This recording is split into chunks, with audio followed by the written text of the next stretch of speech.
Come on, Annie. Let's go to the movies.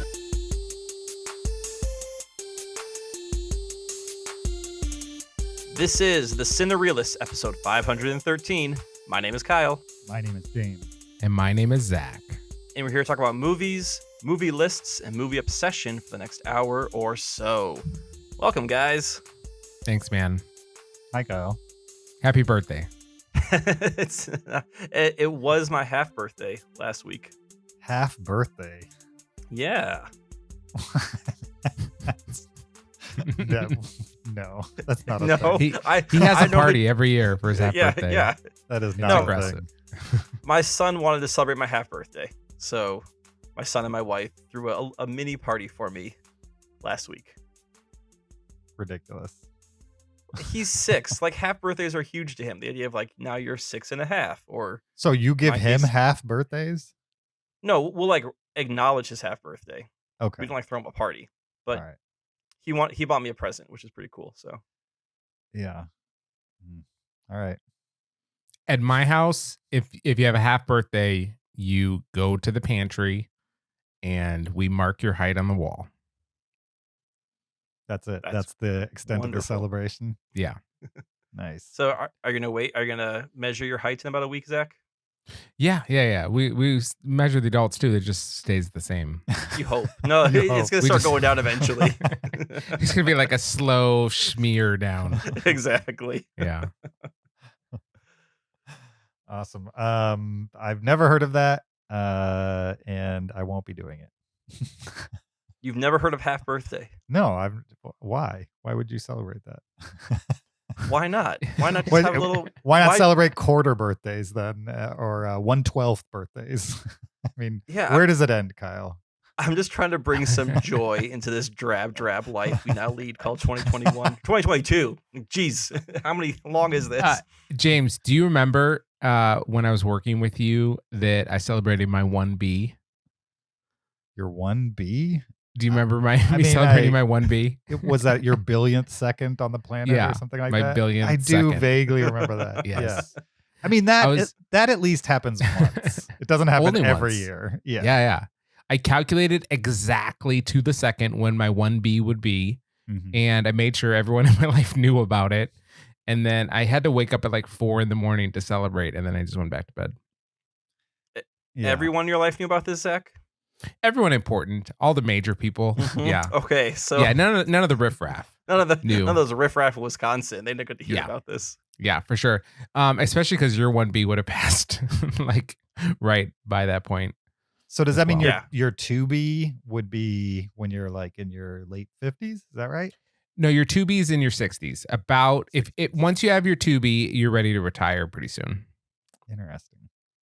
Yeah, That's it's actually how I set my IRA fund. Is I set it for my 2B, and they're just gonna keep saving that way for me. exactly. I want one of the website projects I want to do once I learn how to code is create a website where it'll tell you exactly when your 1B is. It'll calculate your 1B. Yeah, based on leap years and all that stuff. Wow. So it's impossible to get to 3B. No, it would be No, your 90. it's not impossible. Yeah, Oh yeah, yeah. you could do that. I plan to celebrate a 3B. I don't know if you could do it, James, but I feel like Zach and I have it. Probably. It's lately I used to like be researching things or whatever, be online and not necessarily make comparisons, but I'd be like, Mark Wahlberg, he's my age. You know what I mean? Type of thing. Or he's a little older than me. Whatever. I would just make a note of like, oh, I'm here, they're there, type of thing. Totally casually.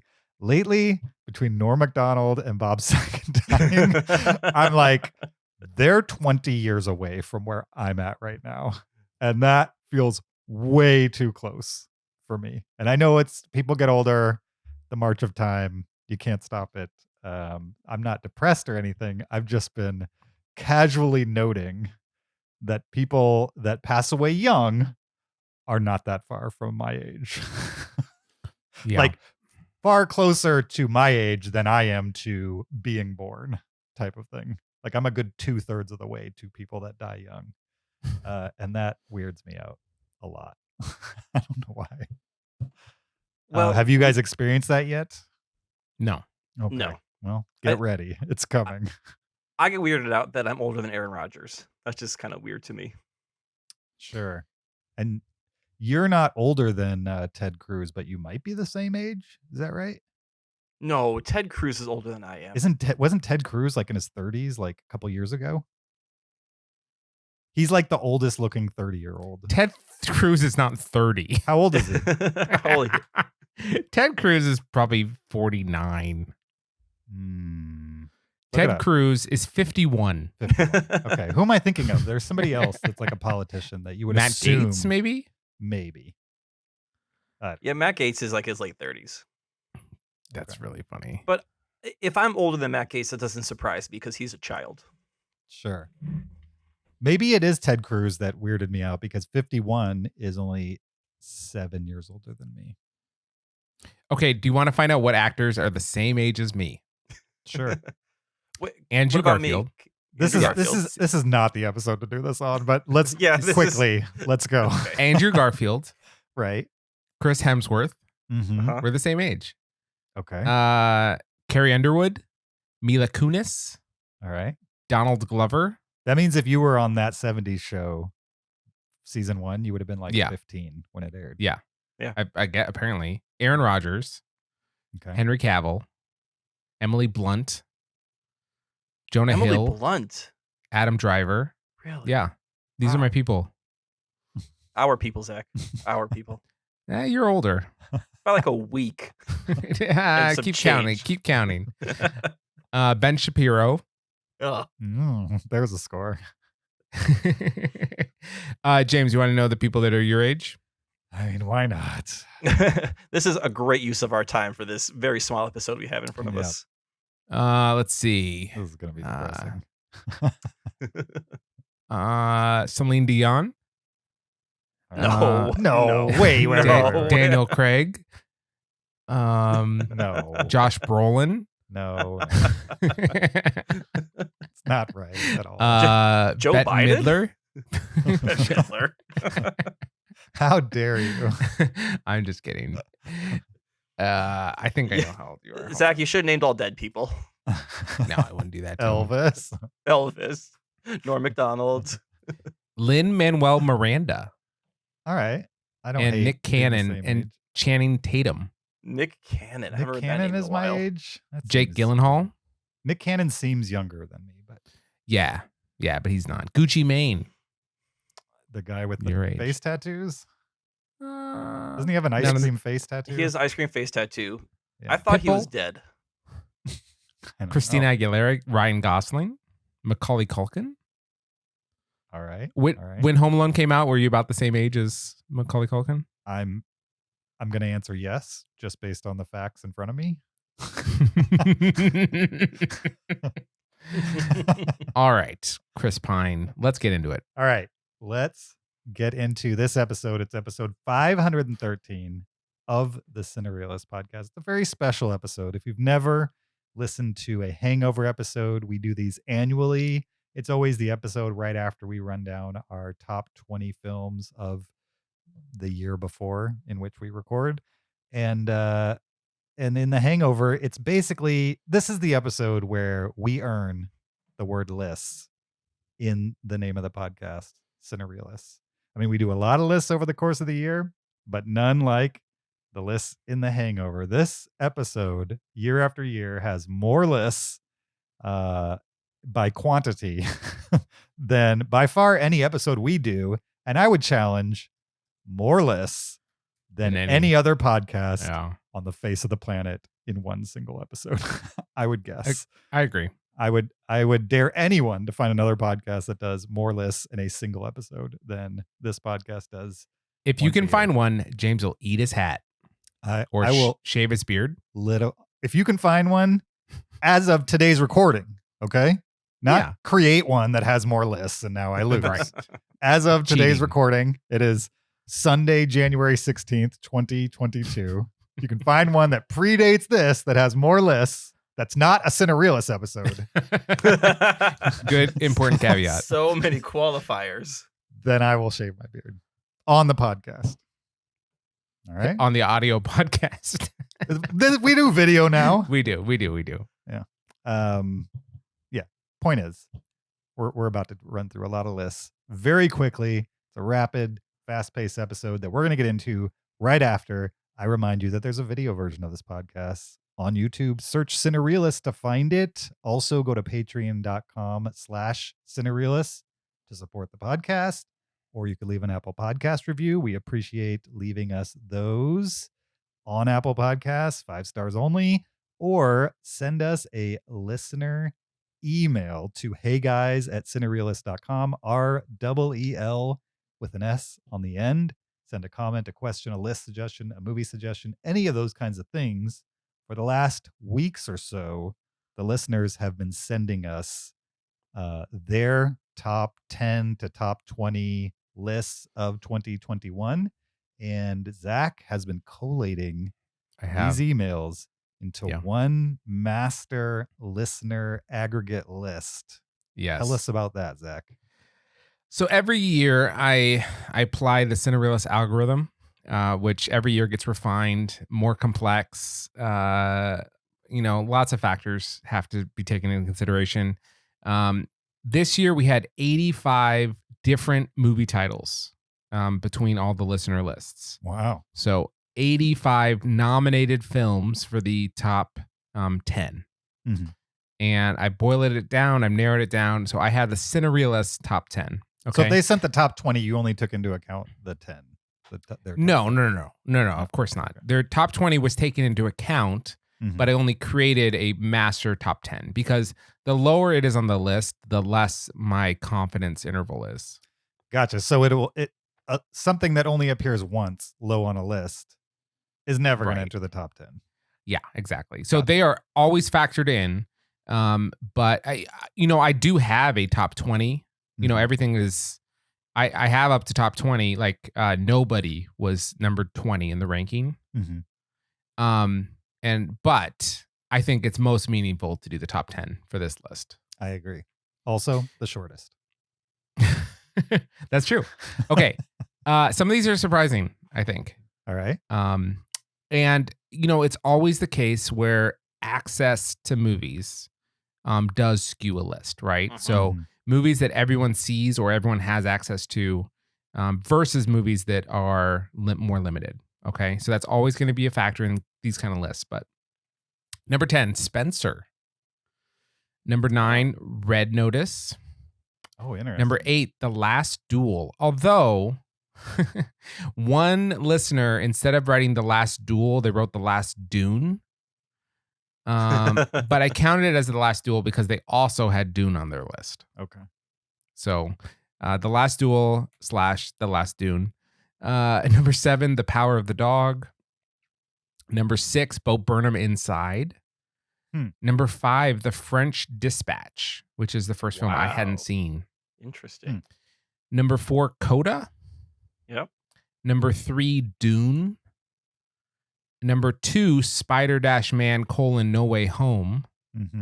And the number 1, Licorice Pizza, which is another movie I haven't seen yet. I haven't even seen that one yet. I haven't seen that one either. So they're number 1. All 3 of us have not seen. Correct. Yes. And I was surprised because of that one's kind of late showing to theaters, the kind of limited rollout of the release. But several people put it as their number 1. So well, it tells me that the people that are engaged enough to send us a top 10 list will get to a theater for a PTA movie. Yeah, they're for sure. They are bigger cinephiles. movie buffs than we are. Yes, absolutely. Yes, for sure. What are we doing hosting this podcast? Yeah. We just need to keep them apart, and that way we can maintain our position as hosts. Sure. If they were to unionize, we'd be out of here. Well, I feel like we've never They needed can't know this. who they are. Oh, We right. can't share that. For sure. I feel like we've never needed this in the past, but it should be a standing rule that whatever the number 1 film is, that's considered a listener recommendation, right? I mean, we got to watch Licorice Pizza now. We have to. And I also want to note, maybe I said it before, not the 3 of us were not included in the listings. Gotcha. So those are only the listeners. Yeah. Even though I would argue we're a part of Cinerealists culture, I didn't include us on the listener top 10s. Nice. Well, I was excited to see Coda was on there and curious to see what was the movie? Red Red TARDIS? Notice. Red Yeah. Notice. 'Cause Yeah, number 9. I mean, that was So- a fun movie, but I don't know. Yeah. Top 10. I mean, Right. And again, a lot of that boiled down to the number of people that had seen it and Right. included it on their list. Sure. I don't think it was anyone's favorite movie, if that tracks with you. that But- absolutely makes sense to me. A lot of people included it and liked it enough that it could break our top Exactly. 10. Exactly. Nice. The power of the rock. So I got to see Licorice Pizza. Me too. I wasn't going to I see mean- it, but now that it won number 1, I guess I have to watch it. I was planning on seeing it, and I'm jealous of those listeners that got to see it already. Awesome. Well, that was our listener top 10 for the year 2021. Speaking of the year 2021, we're going to talk about it a lot in this episode, starting with our 2021 movie habits. How did you guys feel overall about 2021? Did anything feel different compared to 2020 and beyond? Any kind of reflection on your movie habit in 2021? So this was my first full year on the podcast. Right. And it's also the year I've watched the most movies since I started keeping track. Oh, So I Wow. definitely think that is a reflection. I've seen just a lot more movies overall. Actually, not a lot more than last year, but enough over last year to have a significant change. interesting. I would say my movie watching has an opposite trend. We'll get into it when we get into the numbers, but I think 2021 was probably the year that I finally hit like full-time freelance work, probably full-time plus freelance work for the back half of the year.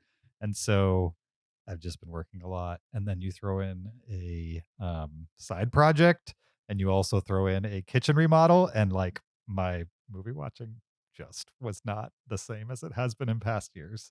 So how was your year, Zach? So kind of similar to James, being very busy this year with work and having 2 young kids has severely impacted my movie watching. So the number of movies I've seen is a third of what it was, 8 years ago when we started the Wow. podcast. Mhm. Which then was a ridiculous number. So now now mine's still much more than the average American, but Yeah, so- when I talk about my numbers, it's the same way. Like mine is down, but most people would see my number and think you're insane. right, exactly. But yeah, I do most of my work at night, and so getting to watch movies is somewhat harder to do now. I will say a couple more things about my movie habit. This year, recently, I got a laptop, which I previously hadn't had. I have a desktop, and I think that's going to do a lot for my movie habit because a couple things. One is I can connect my laptop to my TV, right? And play movies off my laptop and watch them on the TV. Or I can kind of have movies anywhere. So hopefully it'll give me more opportunities to watch movies having this laptop. And the other thing of note that I want to mention is that I still did not see many movies in the theater. And so it's last year definitely the least. And then this year, second least, probably since I started watching movies in the theater. Mm-hmm. Yeah, same here. I got to a few, but not many. That's for sure. All right, let's talk specifics. Let's talk numbers.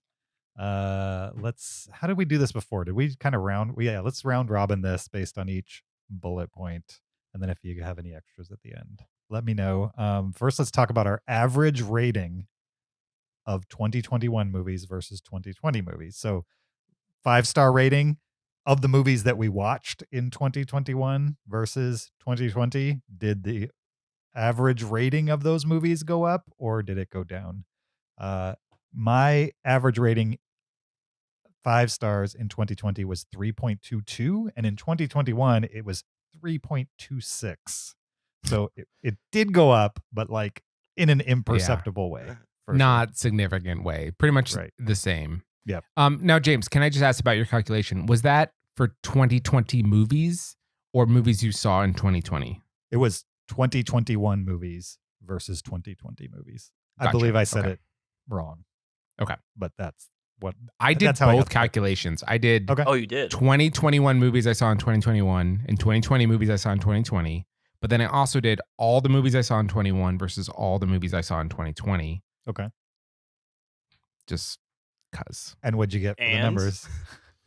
Okay, so for all the movies I saw in 2020, I gave an average of 3.6. And all the movies I saw in 2021, I gave an average of 3.5. So by that, it went down by a tenth of a star. Nothing crazy. Right. Of the average 2020 movies I saw in 2020, I gave a 3.5. And the average 2021 movies I saw in 2021, a 3.4. So the same kind of dip. Another 10. Same dip. So of all of those, the 2021 movies had the lowest average of all of those categories. Mhm. But compared to the average ranking of every movie I have seen, that is 3.2. So 2021 is still better than the average movie year. Okay. Interesting. What'd you get, Kyle? In 2020, my average ranking of 2020 films was 3.43. And in 2021, my average ranking of 2021 films was 3.36. So less than a tenth difference between the two. Sure. So not massive change. Not massive change. I will say I was using Letterboxd data for these numbers, Mhm. and Letterboxd considers some movie 2020 that I consider 2021, and 2021 movies are 2020. So it's not an exact science, but Mhm. I think it's a good representation overall. Yeah, definitely. So overall, who had the lowest rating for 2021? I had 3.26. I had 336. I had 3.4. So James did. So James had the lowest. I had the highest. Kyle's in the middle. Yep. Okay. Of the movies, of the 2021 movies I watched in 2021, I watched 92. Okay. So last episode, I said I had watched over 100. I think it was 101. That's because of what, 11 of them I watched after New Year's. So I'm gotcha. only taking the movies, the 2021 movies that I watched in 2021. I watched 92, which is down 25 movies from 2020. That's a lot of movies. Yeah. Wow. I watched 15 of those in a movie theater. Oh, wow. Okay. I saw exactly 50 2021 movies in 2021. 2021. I saw 48 2021 movies in 2021. That's 26% of all the movies I've saw. So 1/4 of the movies I watched were from this year, and 12 of those were also in the theater. Nice. James, how many total movies did you watch last year? I watched 184 movies in 2021, which is down 69 movies compared to Wow. 2020. This is 70 movies I did not watch compared to 2020.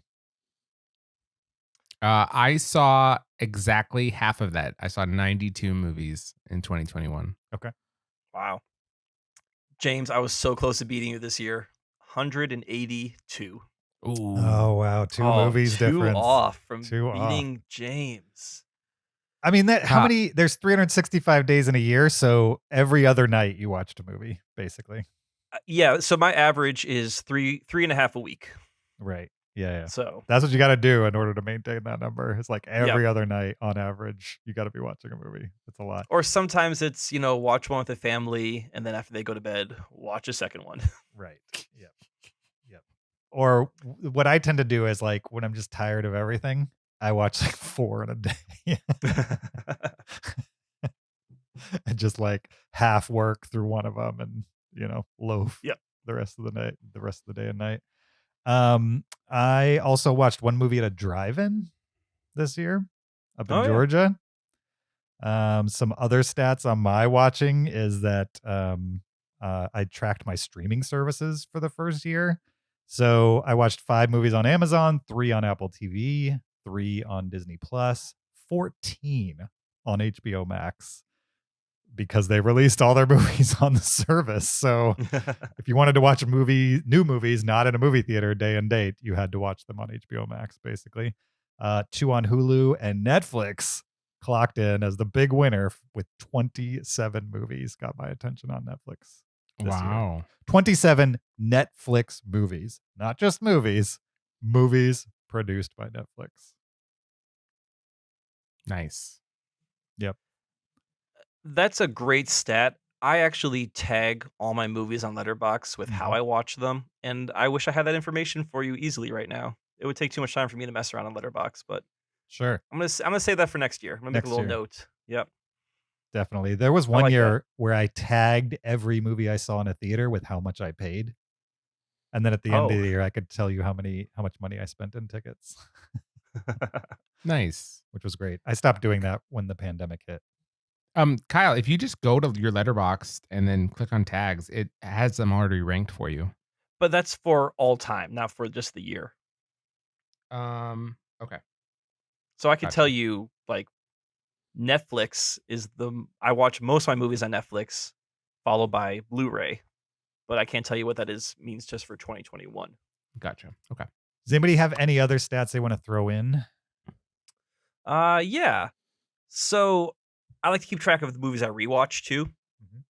And last year, I don't have the exact number, but last year, 26% of the movies I watched were rewatches. And this year, that number is 30%. So it's both a greater percentage and a greater number of movies I watch for rewatches. Do you think that's because of your 4K collecting? I definitely think it's because of the 4K collecting. Because I'm getting movies that I have seen already on 4K and I'm rewatching them. Yeah.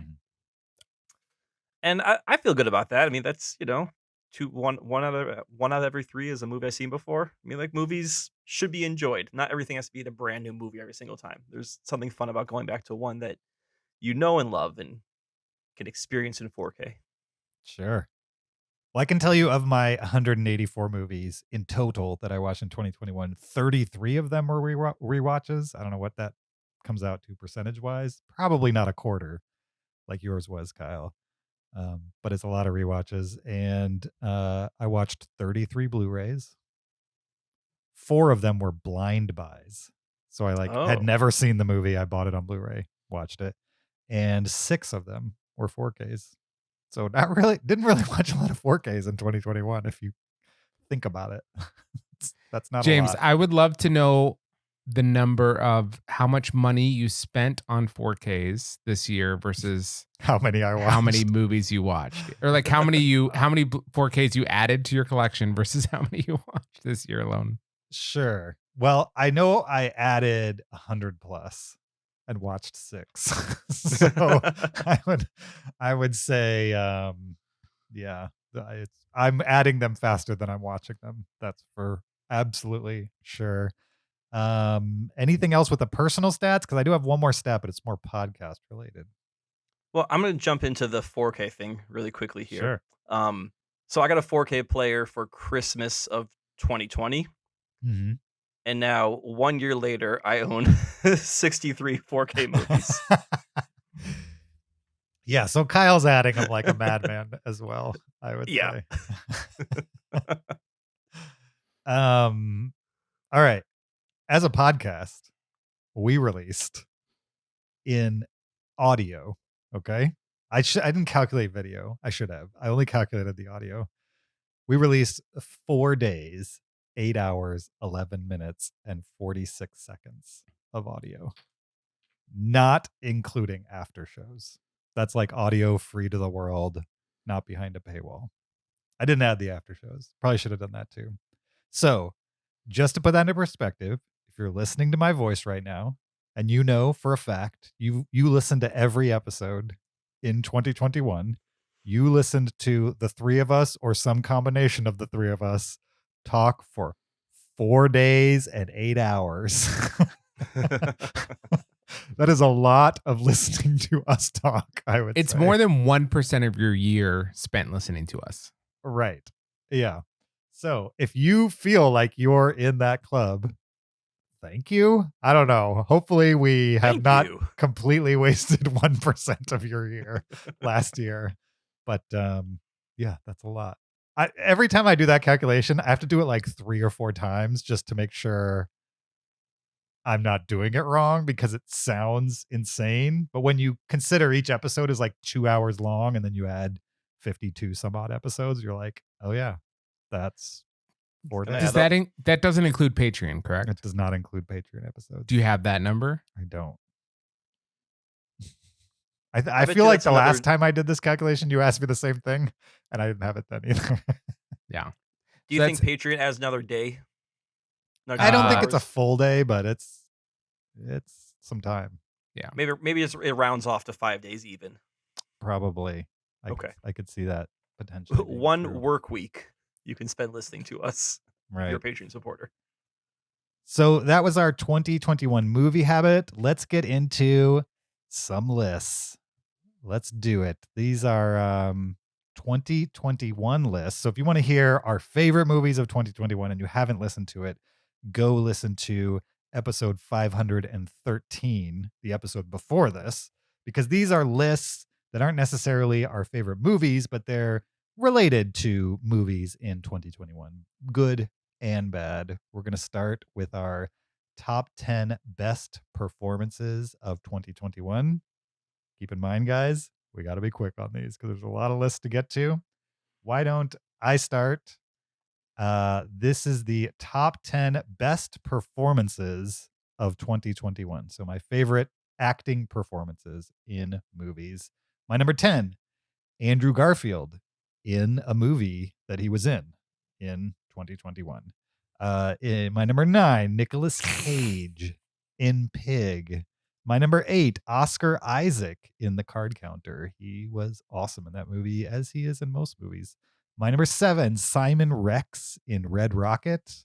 Not really an actor, and he was pretty good. I think probably attribute that more to Sean Baker than maybe Simon Rex, because Sean Baker regularly has people who are not actors, and they're always good in his movies. So I'm sure Simon had something to do with it, but probably more Sean Baker. My number 6, Agatha Roselle from Titane, I think is how you say it. She committed to just an absolutely insane movie. Jasny Dejarik from Quo Vadis Ida. Just a really fierce central performance in that movie of a mother trying to save her sons and husband. Jim Cummings in The Beta Test. He awesome as usual. My number 3, Jared Leto in House of Gucci. Maybe the only exceptional part of House of Gucci is me watching it and realizing 3/4 of the way through that where's Jared Leto in this movie? Like, I literally was like, I thought Jared Leto was supposed to be in this movie. And then I realized he's been in the movie the whole time. And I just did not recognize him. It's absolutely amazing, his performance in that movie. My number 2, the 2 kids from Petite Maman. Supernatural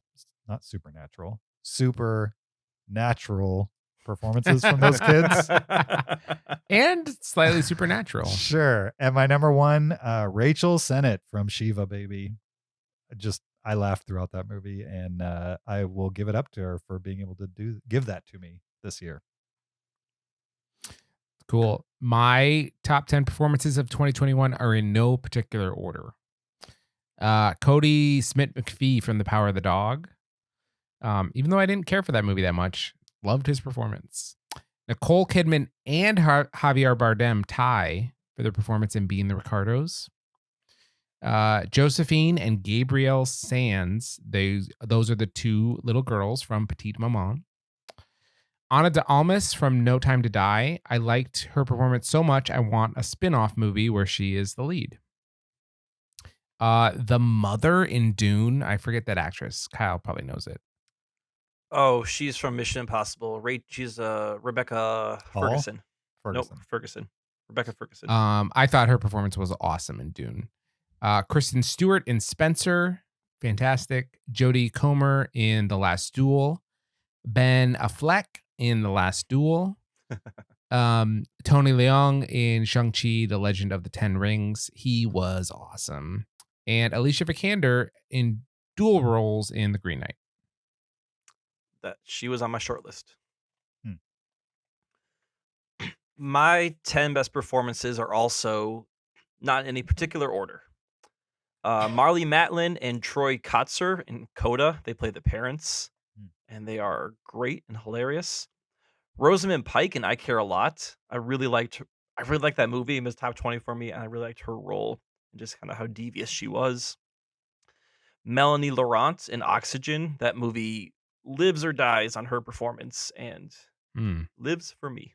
Well done. Lakeith Stanfield in Judas and the Black Messiah. It's weird to think of this as a 2021 movie because it was in the Oscars, and he may even have won an Oscar for this movie, but I think he was the stronger of the two roles, and I liked his character a lot. Florence Pugh in Black Widow. She was great and just kind of subverted the superhero genre. Tony Leung, Shang-Chi. He's a great actor. Great to see him in that movie. Jeffrey Wright in The French Dispatch. French Dispatch is a movie that I have a lot of problems with, but it actually gets a couple mentions on this Hangover episode. It's not the first one. And Jeffrey Wright's doing a sort of a James Baldwin-like character, and I think he is incredible. And I forgot I was watching Jeffrey Wright for those moments. Nicolas Cage in Pig. Enjoyed his performance. Josephine and Gabrielle Sands in Petit Maman. This is our super duper bingo. All three of us had it. No, it has to be at the same spot to be super duper bingo. Okay. It's a Tringo. It's a Tringo. My bad. And Jodie Comer in The Last Duel. All right. Great. I liked all the performances you guys mentioned. I should have put those in my list. Yeah. James, you had a great list. Yeah. All right. Moving on to our next list. This is our top 5 favorite scenes in a movie from 2021. There's a lot of spoilers in mine, so they're going to be pretty vague. My number 5, the I'd like to speak to the chef scene in Pig. I love that scene. My number 4, that one amazing moment at the Statue of Liberty in Spider-Man No Way Home. The MJ moment, we'll call it. Yeah. Okay, good. Number 3, when Danielle freaks out in Shiva Baby. Love that scene. Number 2, the Daniel Craig and Ana de Armas fight in Cuba in No Time to Die, which Zach mentioned. It's an awesome scene. Maybe the only thing I truly remember about that movie. Number 1, the parking garage scene towards the end of the beta test is amazing. And it's like this weird, like, meta rant about Hollywood and like this guy who's an agent in Hollywood, and just, it's awesome. Loved it. My favorite scene of the year. Cool. Okay, I have 5. One is that MJ scene that James mentioned earlier. Another one is the bus fight from Shang-Chi, The Legend of the Ten Rings. From Bo Burnham's Inside, it was tough to pick one, but I went with the puppet scene. From The Rescue, when they first discover the boys from the soccer team alive in the cave, and they have that footage of them popping out of the water and finding them. That was great. And then the audition scene from Coda. That was on my short list also. Yeah, it was a great one. All right. Mine are in no particular order. From Spider-Man No Way Home, not the MJ scene, though it's a great scene. It's just, let's say it's the conversation scene where Spider-Man's talking to the other two before all the action happens. And it's just a nice moment between Spider-Man and the other two. The bus fight from Shang-Chi, that was great. Great. French Dispatch, there's a scene where Owen Wilson is giving a tour of the town on a bicycle, and it is, to me, the perfect distillation of Wes Anderson without being too much, or maybe it's just enough Wes Anderson for like a 5-minute scene. And I really enjoyed it, and I kind of wish more of the movie had the energy that Owen Wilson scene did. From The Spine of Night, that rotoscoped movie, I saw there's a extended history of the world sequence where all the characters are in black silhouettes with neon accents to their armor and swords. It just looks super cool and definitely the most stylized part of that movie. And then the duel from The Last Duel. That fight, it's long, it's extended. That had me on the edge of my seat. I had no idea how that scene was going to end. Nice. Considered it. Would have been kind of a bummer movie if it ended differently. I mean, I Somebody would have I been don't. burned at the stake, and like a bunch of other things would have happened. I mean, I think we're not spoiling anything, so I'm just saying I didn't know how it was going to end. Sure. All right. Next list. This is our top 5 worst films to be released and viewed by us in 2021. My list starts with number 5, Locked Down, which is the COVID era heist movie starring Anne Oh, Hathaway yeah. and Oh yeah. I watched 10 Chiwetel- minutes of that and couldn't finish. Sure. It's got Chiwetel Ejiofor. It's directed by Doug Liman, who can make a movie, but man, this one was brutal. Not in quarantine, apparently. Yeah. My number 4, Matrix Resurrections. Did not like what that movie was offering me. Number 3, Old from M. Night Shyamalan. I don't know what to say about that. Number 2, Cry Macho from Clint Eastwood. Just a limp noodle of a movie, I would say. And number 1 is a sequel to a movie that I hated, and I don't know why I watched the sequel, because now I'm convinced I hate my life. I don't know. Hitman's Wife's Bodyguard.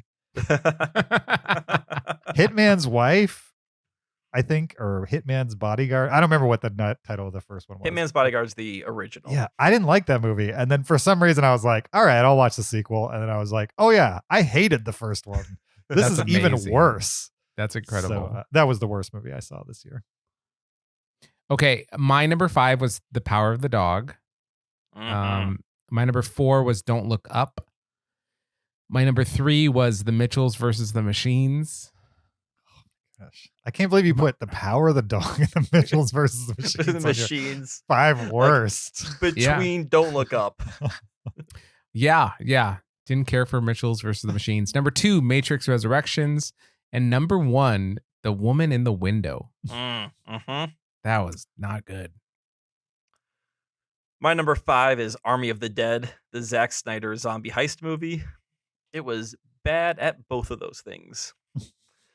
Number 4 is Wrath of Man. This is a Jason Statham movie about, it's another heist one with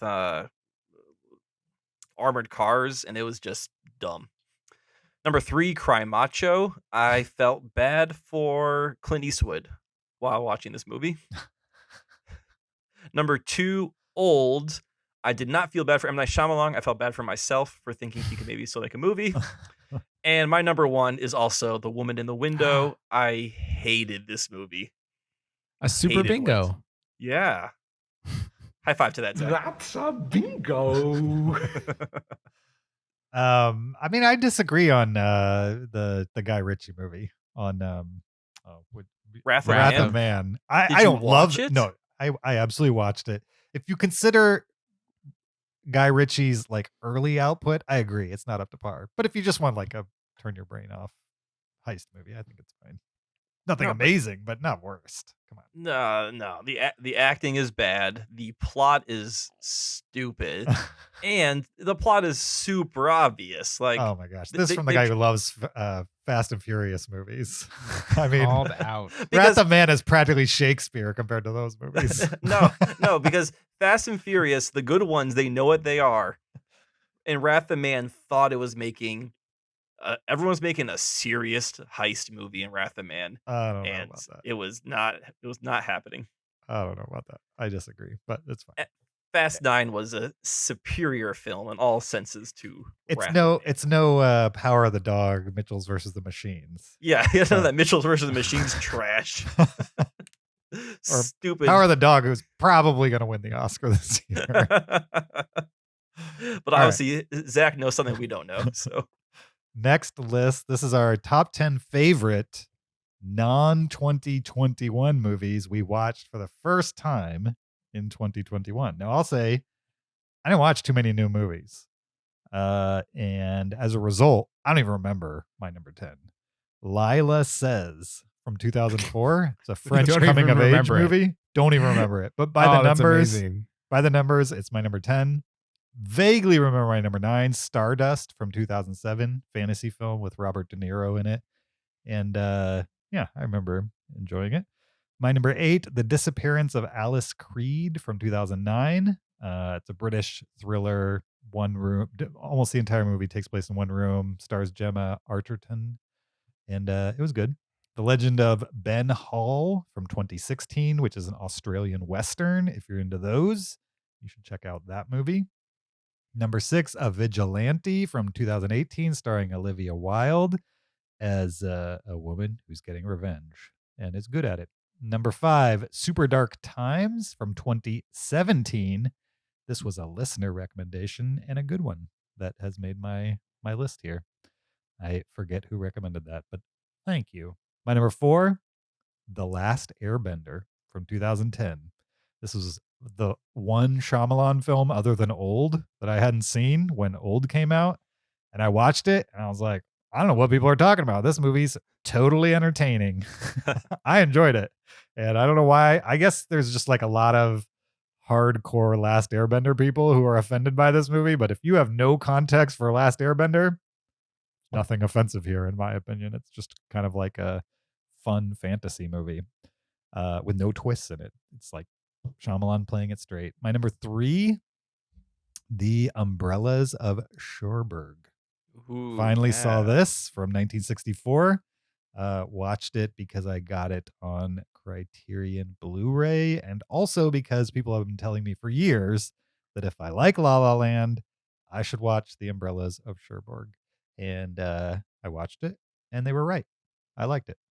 My number 2, Black Book from 2006, directed by Paul Verhoeven. It's a war drama set in World War II.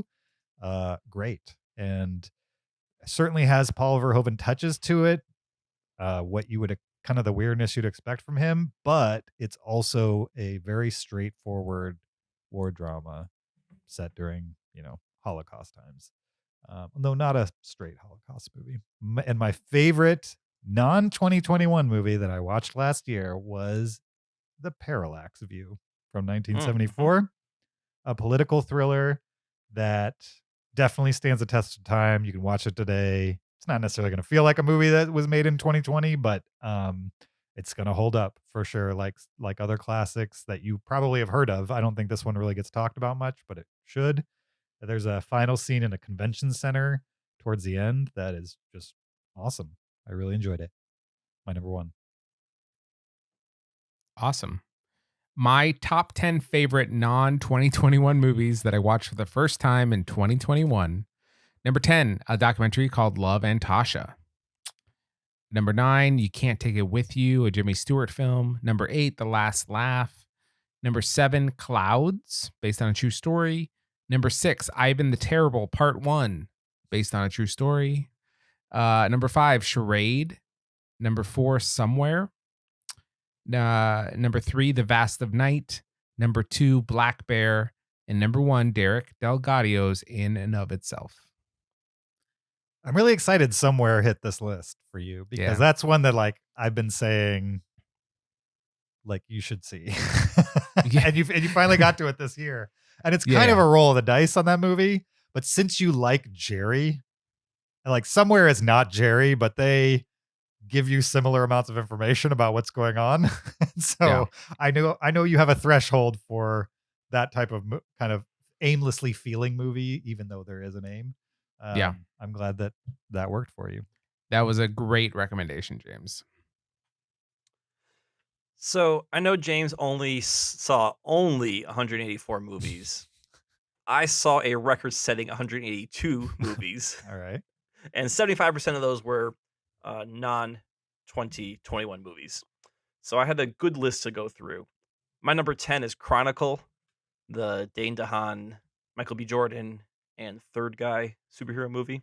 Mm-hmm. Number 9, Reality Bites. We talked about that in recent Top 10, Last 10. Really enjoyed that. Number 8, The Big Heat. This is a noir film from the early 50s about a cop with nothing to lose investigating a crime. Number 7, Mother, the Darren Aronofsky movie. I know people have a lot of opinions on this, and I side on the side of I really, really, really like this movie. Number 6, Altered States. This is a 1980 William Hurt sci-fi weird movie. If you like Alex Garland and what he makes, you're totally going to dig Altered States. Number 5, A Man Escaped. This is a prison escape movie, very procedural, but it's a great watch. Number 4, Sorcerer.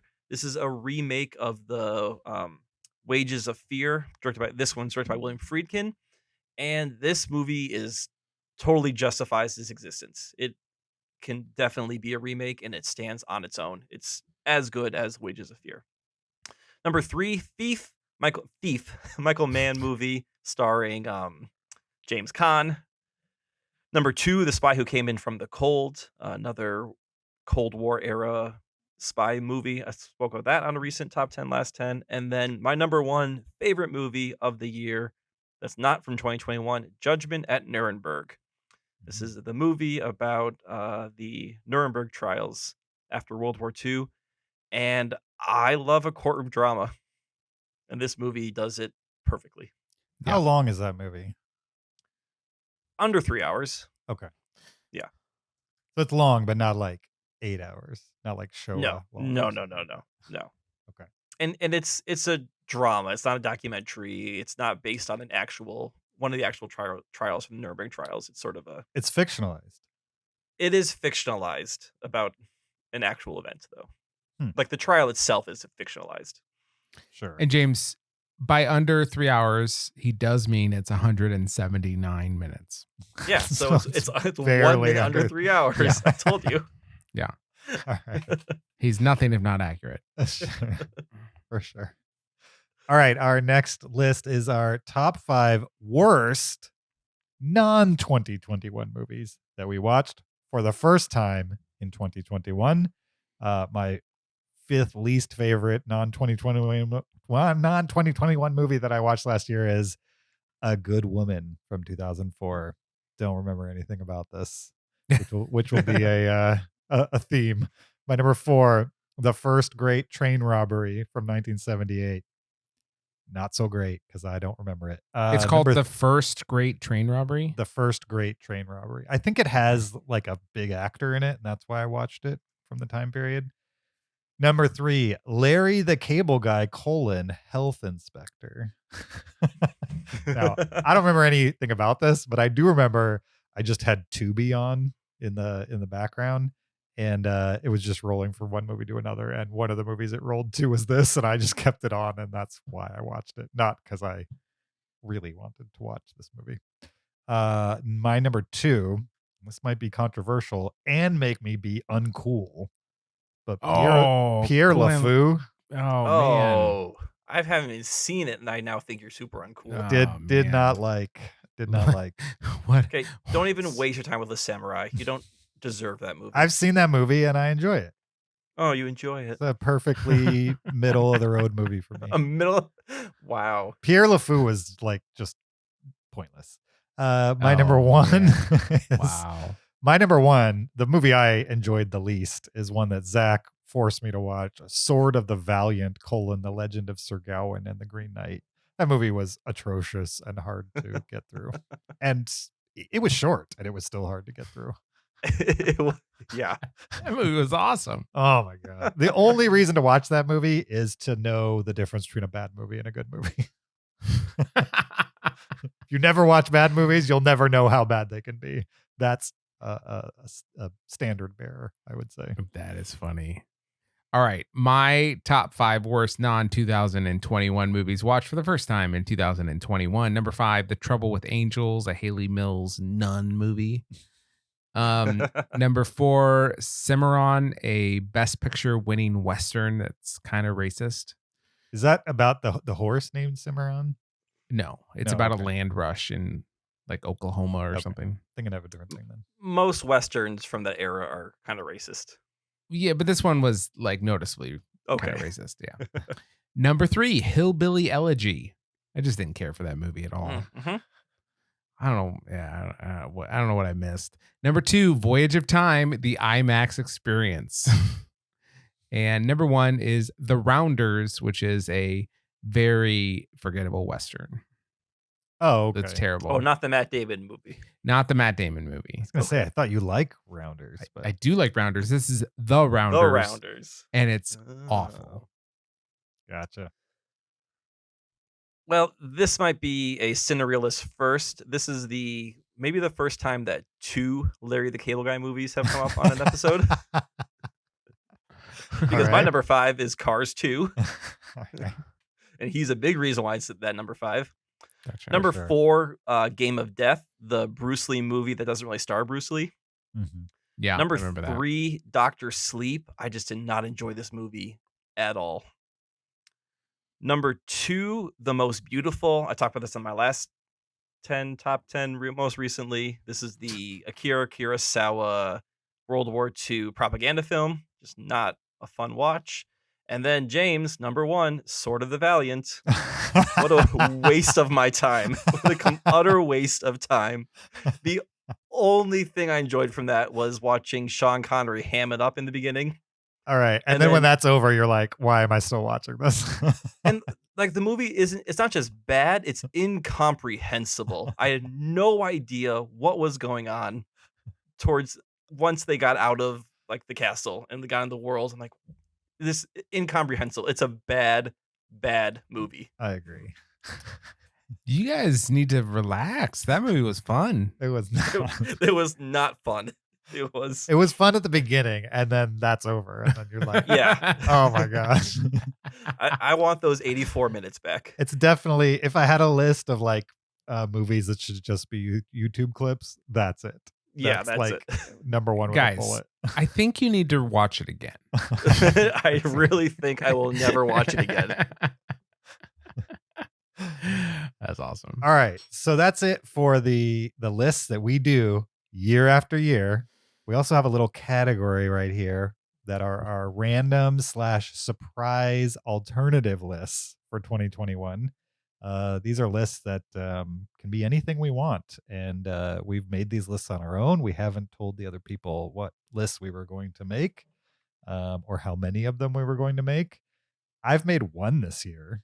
How many lists do you guys have? I have 19. Zach has 19. Kyle. I have 2 plus some random information. Okay. Zach, how many do you have? Seriously. I think 3. 3. Okay. Why don't you Okay. go first? And then Kyle, and then me, and then we'll flesh out whatever you guys have left. Oh yeah, I have 3. Okay.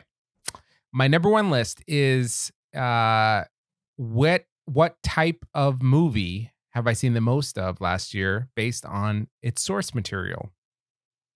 Okay. So I only had 4 categories. Number 4 was adaptations. So that was based on a musical, a book, a comic book, that kind of thing. Okay. That was my number 4 most common source material of movies I saw. Okay. Number 3 was sequels. Mm-hmm. That's pretty obvious.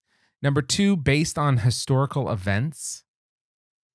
Okay. And my number 1 category for source material was original story films. That's great. That's amazing. Really. Yeah. I mean, Yeah. considering just what kind of world we live in, where it's like they're adapting something, if not sequel or something. Now, I will say I did not do deep research. So, for instance, like if Petite Maman is based on a book, then I'm not aware of that. Gotcha. Yeah, I think it is. Well, yeah. So perhaps that's an adaptation, but it's at least more original than like F9. Sure. But Gotcha. what's all the F9 slander this episode? You didn't even like F9. No, I liked F9 compared to like the other 8 Fast and Furious movies. Is not my favorite, but it still was like in the if you look at my list of favorite movies of 2021, is right there in the middle. I don't hate on the top, it's on F9. the bottom. I just think you give the Fast and Furious movies a pass that you didn't give Wrath of Man, and it's very similar movies, I would say. Maybe if this was like the 9th Wrath of Man, I would have given that one a pass. Maybe that's But- it. Yeah. Yeah. Yeah. And I think F9 for me is a great example of not an original IP. 'Cause it's the 9th film. 10 if you include the spinoff. So I mean, first time that they launched a car across a canyon with a rope. So Yeah. I think that's pretty original. okay, I'll do my 2 other lists real quick. Okay. Well, let's let Um, Kyle go. That way we'll Yes. bounce around. Okay. Bounce. Kyle. All right. So these are my top 10 most watched actors, but I'm not going to tell you what my number 1 is. You need to figure out what my number 1 is based on the previous 9. Okay. All right. It's going to be easier this year than last year. Okay. Okay. Number 10, Dwayne The Rock Johnson. We're Number guessing. 9. We're guessing what? What are we guessing? I'm going to tell you my 10 most watched actors, Right. but I'm not going to tell you who number 1 is. Okay. You need to guess number 1 based on the previous 9 I'm telling you. Okay. So The Rock is out. Yes. Yeah, he's number 10. Okay. Okay. Cannot guess The Rock. Cannot guess The Rock. Okay. Number 9, another person you cannot guess, Michelle Rodriguez. Okay. Number 8, Gal Gadot. Number 7, Jordana Brewster. Number 6, Ludacris. Number 5, Paul Walker. Number 4, Matt Damon. Number 3, Damon. Tyrese Gibson. Number 2, Sung Kang. Who is my most watched actor of 2021? Ben Affleck. Not Ben Affleck. Tony Stark. Whatever his name is. Robert Downey Jr.? No. But minus Matt Damon, what do all those other actors have in common? They're in F9. Fast and Is Furious. it Vin Diesel? Vin Diesel? Vin Diesel. There you guys Okay. go.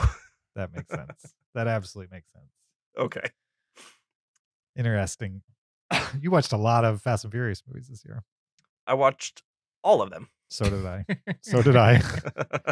Ridiculous. All right. Okay. The one list I have, and then I'll Go let for you it. go, Zach, is my top 10 favorite YouTube videos of 2021. These are my favorite YouTube videos of 2021, starting with number 10, confronting a refund scammer at his Airbnb. Jeez. An amazing piece of content that came out this How, year. how did from you go about making this list? Trilogy Media. I tried to remember important videos that I watched this year that like I watch a lot of YouTube, so if I can remember a video and then I went and revisited it and I was like, yes, absolutely, this should be on the list. So that's how I did it. My number 9, Saoirse Ronan pronouncing her name for 1 minute straight. Super useful video. Saoirse like inertia. Saoirse like inertia. Yep. Is it like 1 minute of just her, or is it like a smash cut of her saying it every single time? It's a hypercut of her Okay, saying her okay. name and describing how to say her name. You could absolutely tell that like her publicist was like, people can't fall in love with you until they pronounce your name right. So every talk show, make sure people know how to pronounce your name because this is going to lead to your fame. For sure. And she also gets asked about it constantly. My number 8, Watch People Die Inside, number 37, the Instant Regret edition. Just easily number 8 on this year's list. My number 7, Surprising a Fan with a Tesla Responsibly from Danny Gonzalez. Just classic clip. My number 6, Deepfake Tom Cruise compilation. This was the year of Tom Cruise deepfake for sure. That guy is amazing. My number 5, my complete 4K UHD Blu-ray collection that I literally paid $0 for from Blu-ray Bandit. Just amazing. He's My good. He's good. My number 4, It's all right. why are people switching to iPhones even though Android phones are amazing? That's a good question. And also a great video.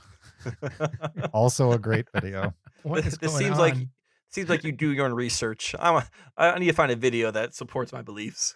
My number 3, and this is a feature-length YouTube video that everybody should watch because it's amazing. Disney's Fast Pass, a complicated history. It's literally a feature-length documentary, very well made. I would say on par with like slightly less budget than what Hollywood would do, of a guy just detailing how Disney's Fast Pass came to be, how it worked in the past, and over time, how it has changed. And you would think that this would not be something you could watch an hour and a half of, but you absolutely can. It's amazing. My number 2, the ice cream machine USB driver swiper from Fave Trip, which is just like, if you want to watch a video clip that's just a comedy of errors, you have to watch the ice cream machine USB drive swiper. It's literally just a security camera in a gas station, of this guy who I don't know how to explain it. Just go watch it. And my favorite YouTube video of 2021 is horse kicks tree, farts on dogs, then runs away, That's a recent one. which is a recent one. I mean, this was a late edition, I would say. That was recent. Yeah. But it is absolutely an amazing and perfectly named YouTube video. Would you say that's accurate to the plot? It's exactly the plot. Yes. And that comes from channel Yukon.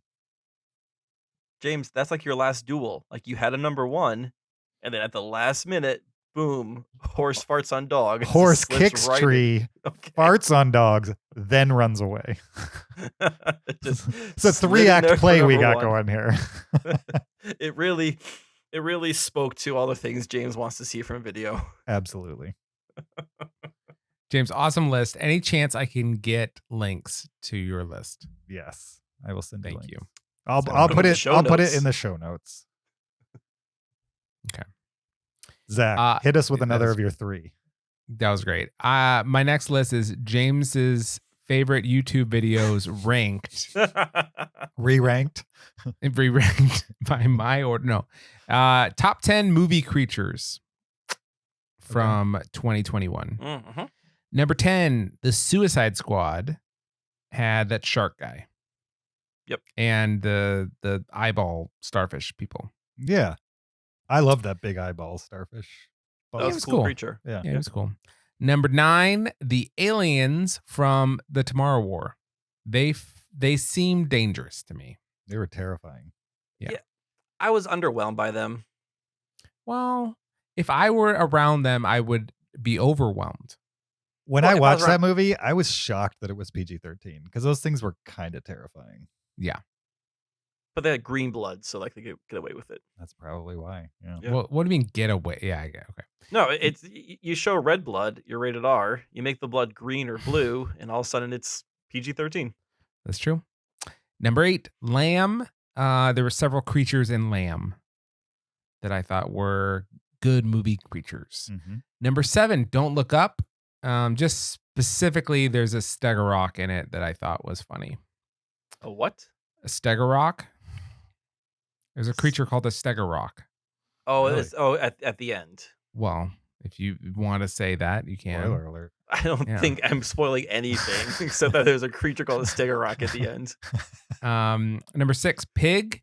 I liked the pig.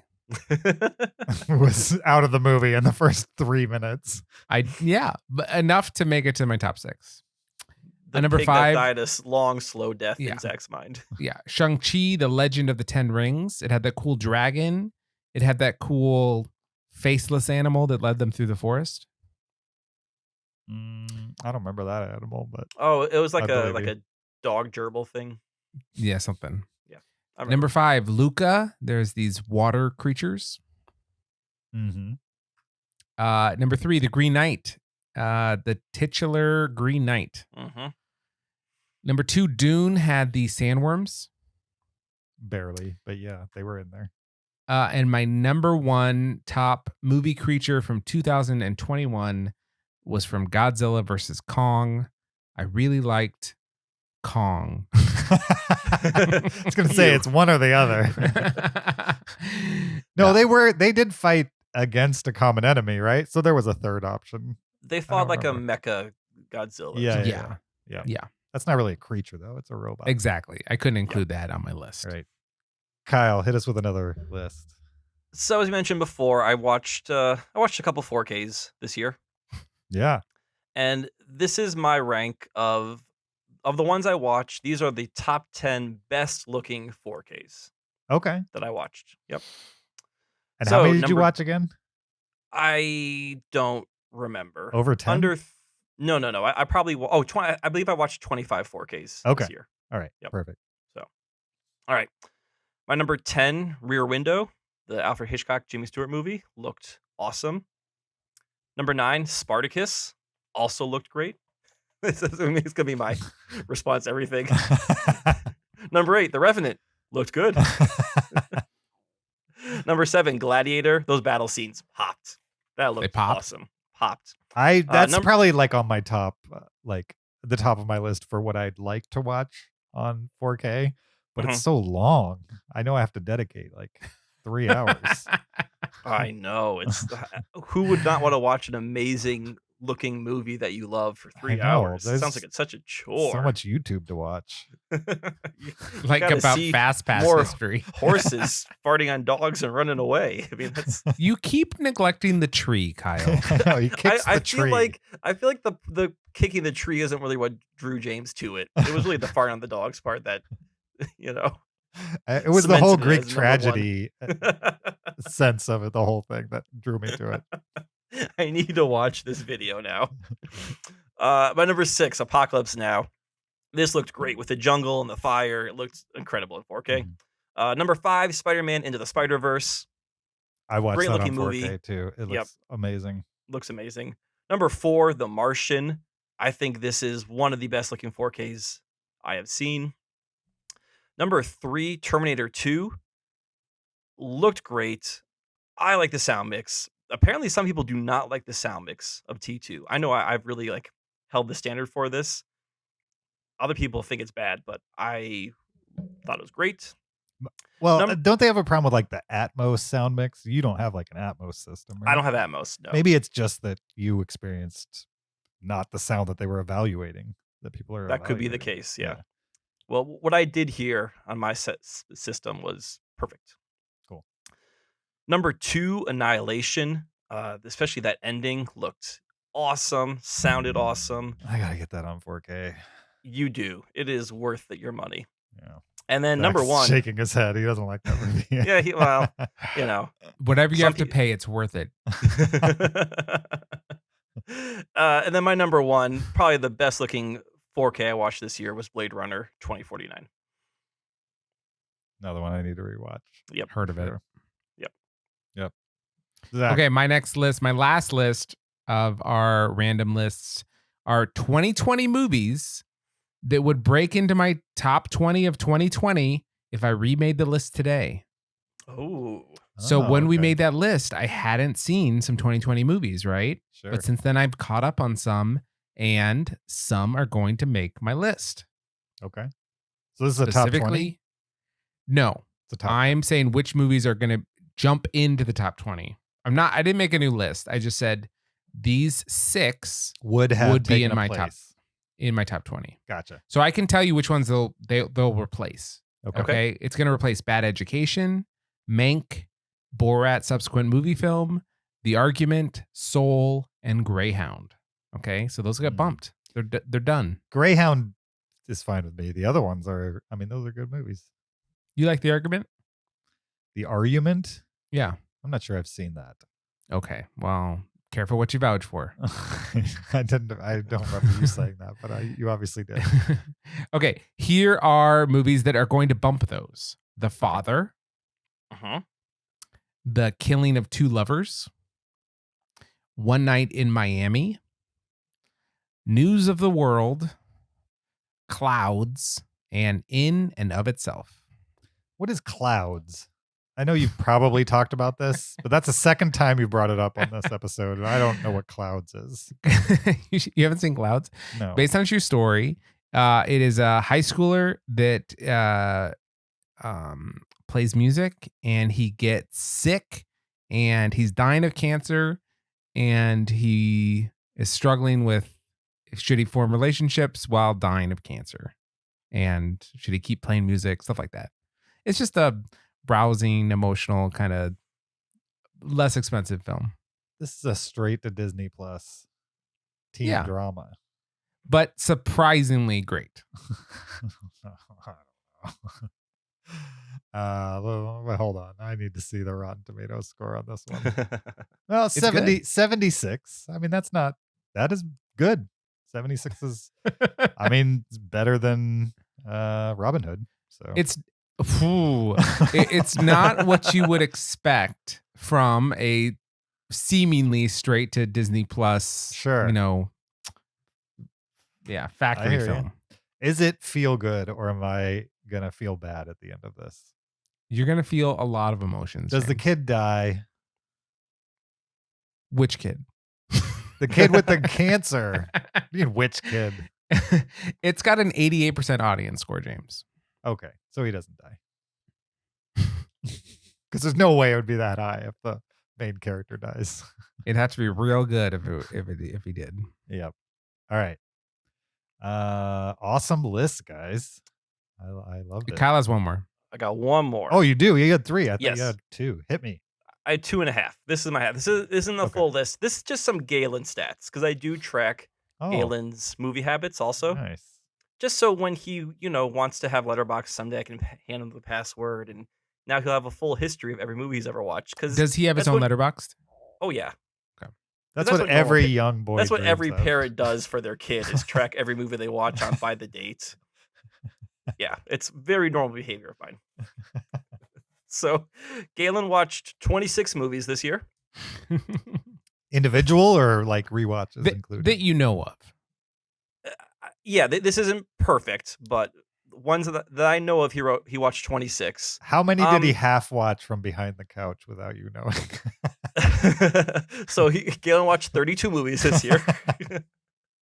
No, we've gotten better at at catching him, so he's not just like sitting there absorbing nobody for an hour before we find him back there. So 5 of those 26 were from 2021. Those are 8-Bit Christmas, Wish Dragon, Ryan the Last Dragon, Luca, and the Mitchells versus the Machines. Okay. And then some Sensing a theme. Why all kids What- movies? I don't get it. Because, well, no, those are the 2021 movies he watched. I'm joking.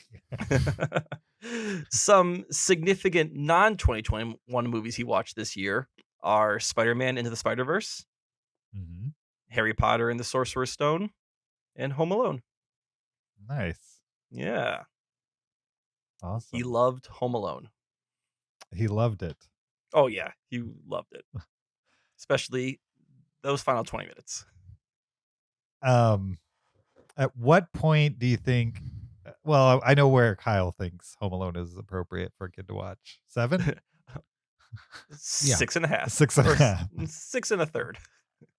I mean, Home Alone at the time I think was appropriate for like everybody considered appropriate for all ages. Is it? Yeah. Yeah. Would you? I mean, I guess it depends. Like, if you don't want your kid to hear any swear words, then no, Home Alone is not appropriate for your kid. Oh, there's swear words. I was thinking more about like people stepping on nails and stuff like Being hit that. in the face with irons. No, I mean, because like we talked to him about like what stunt work is, and Oh, how it's pretend, and like afterwards, I found him a video of like how they did the stunts. hmm So like we watched like how they used the what's it like the Pepper's ghost effect to make it look like they lit the guy's hair on fire. I can't think of his name. Joe Pesci. Sure. We talked about like how they can use fake things and how there's stuntmen who are trained to do all that stuff. So like I want him to know that movies are fake. Like you can watch them, you can enjoy them. It's all fake. Sure. And part of So- the fun is finding out how they did things that are Right. Part of That the are fun is unique. watching that movie and be like, how did they pull that off? And yeah. Mhm. Cool. That's not part of the fun of watching Home Alone. I've never thought about how they pulled it off. when watching You that don't want to movie. Well, know I how just they mean- lit Joe Pesci's hair on fire? I just mean I- if you approach movies in general with that extra mindset, if when you Yeah. see something cool, if you ask the question, how did they do that? Versus you I don't know, being not in reality and not thinking that, okay, this is something that somebody actually had to do. Type of thing. Yeah.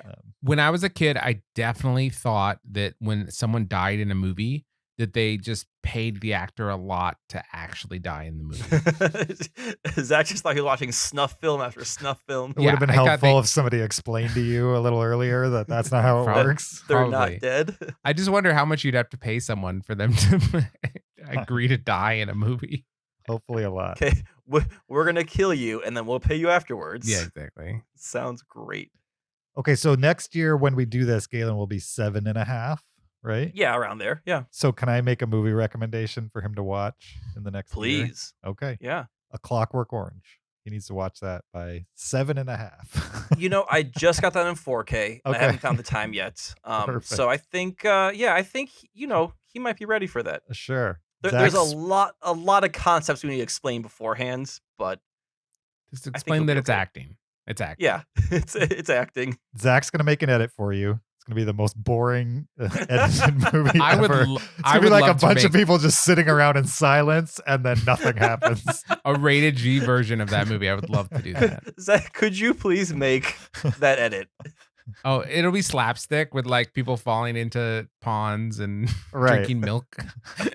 They just move from one spot to another, and then nothing happens. There's Yeah. just a lot of like long camera movements down hallways, then Yeah. credits. Right. Can you help me? My car broke down. And then... Yeah, exactly. No, I mean, like we can watch Clockwork Orange. We can point out Darth Vader. We can talk about like Singing in the Rain. Talk about classic musicals. There's a lot of modern art. Sure. The how the modern crime and punishment system is broken. There's a lot of topics we can discuss Yeah. while watching Clockwork Orange. Yeah. Darth Vader's in Clockwork Orange? Yeah, David Prowse is in it. Oh, the actor who plays Darth Vader. Yeah, Sure. not Okay. not actual Darth. Okay. You were not paying attention. Apparently not. All right. Moving on. Great list, guys. We're nearing the midpoint of this episode, it feels like. This is the next section of this podcast is where we discuss our movie habit planning for the next year. So we've talked a lot about 2021. Now we're going to talk a lot about 2022. But before we look forward, we got to look back. This is a short discussion about our movie resolutions that we made in 2021. Every year we make movie resolutions. Could be one resolution, could be up to 3. Just things that as movie fans, as consumers of movie, maybe even you might consider yourself a movie lover. This is something that you'd like to accomplish within the next year. As far as movie resolutions go, in 2021, I made 3 movie resolutions. One of them was to write letterboxd reviews for everything I first time watch. And I did that throughout the year. Nice. I maybe missed a couple just because I forgot to log them, period. But even when I logged them later, I tried to, for the most part, write a review. And I think I generally did that. There might be 1 or 2 that I screwed up, but most of them I did that. Another movie resolution I made a year ago was to watch the remaining Yorgos Lanthimos movies. Now, this was a carryover from 2020 that I decided to carry over into 2022. The movies I had not seen from Yorgos Lanthimos were My Best Friend, Canetta, and Alps. And once again, I have still not seen those 3 movies. And so I would still like to do that. And it's only 3 movies. I don't know why I don't just get it done. But 2 years in a row, I have failed that movie resolution. And the final movie resolution I made a year ago was to watch more movies on Blu-ray in 2021 than I did in 2022. And I also failed that one, but it was very close. It was a tie between 2020 and 2021. So Ooh. I tied. The resolution was to watch more, and I did not do that. But I watched 33 Blu-rays in 2020 and 33 in 2021. So officially failed, but pretty darn close. Very I would say. consistent. Yeah. How'd you guys do with your 2021 resolutions? Okay, I had 5 resolutions last time. My first one was to write mini reviews for every movie I watched. I did not do that, but I wrote 34 reviews, so Okay. about a third Not of bad. the movies I watched. Yeah, not bad. I wanted to rewatch movies that were in my top 400 that I'd only seen once Mhm. to see if they deserve to be in my top 500. And I definitely did not do that. No. Okay. That did not happen. My number 3 resolution was to complete the Reddit top 250 because I only needed to watch 1 movie Mhm. to complete the Reddit top 250, and that was Paddington 2, and I did not watch that. You didn't watch You still haven't seen Paddington 2? I haven't.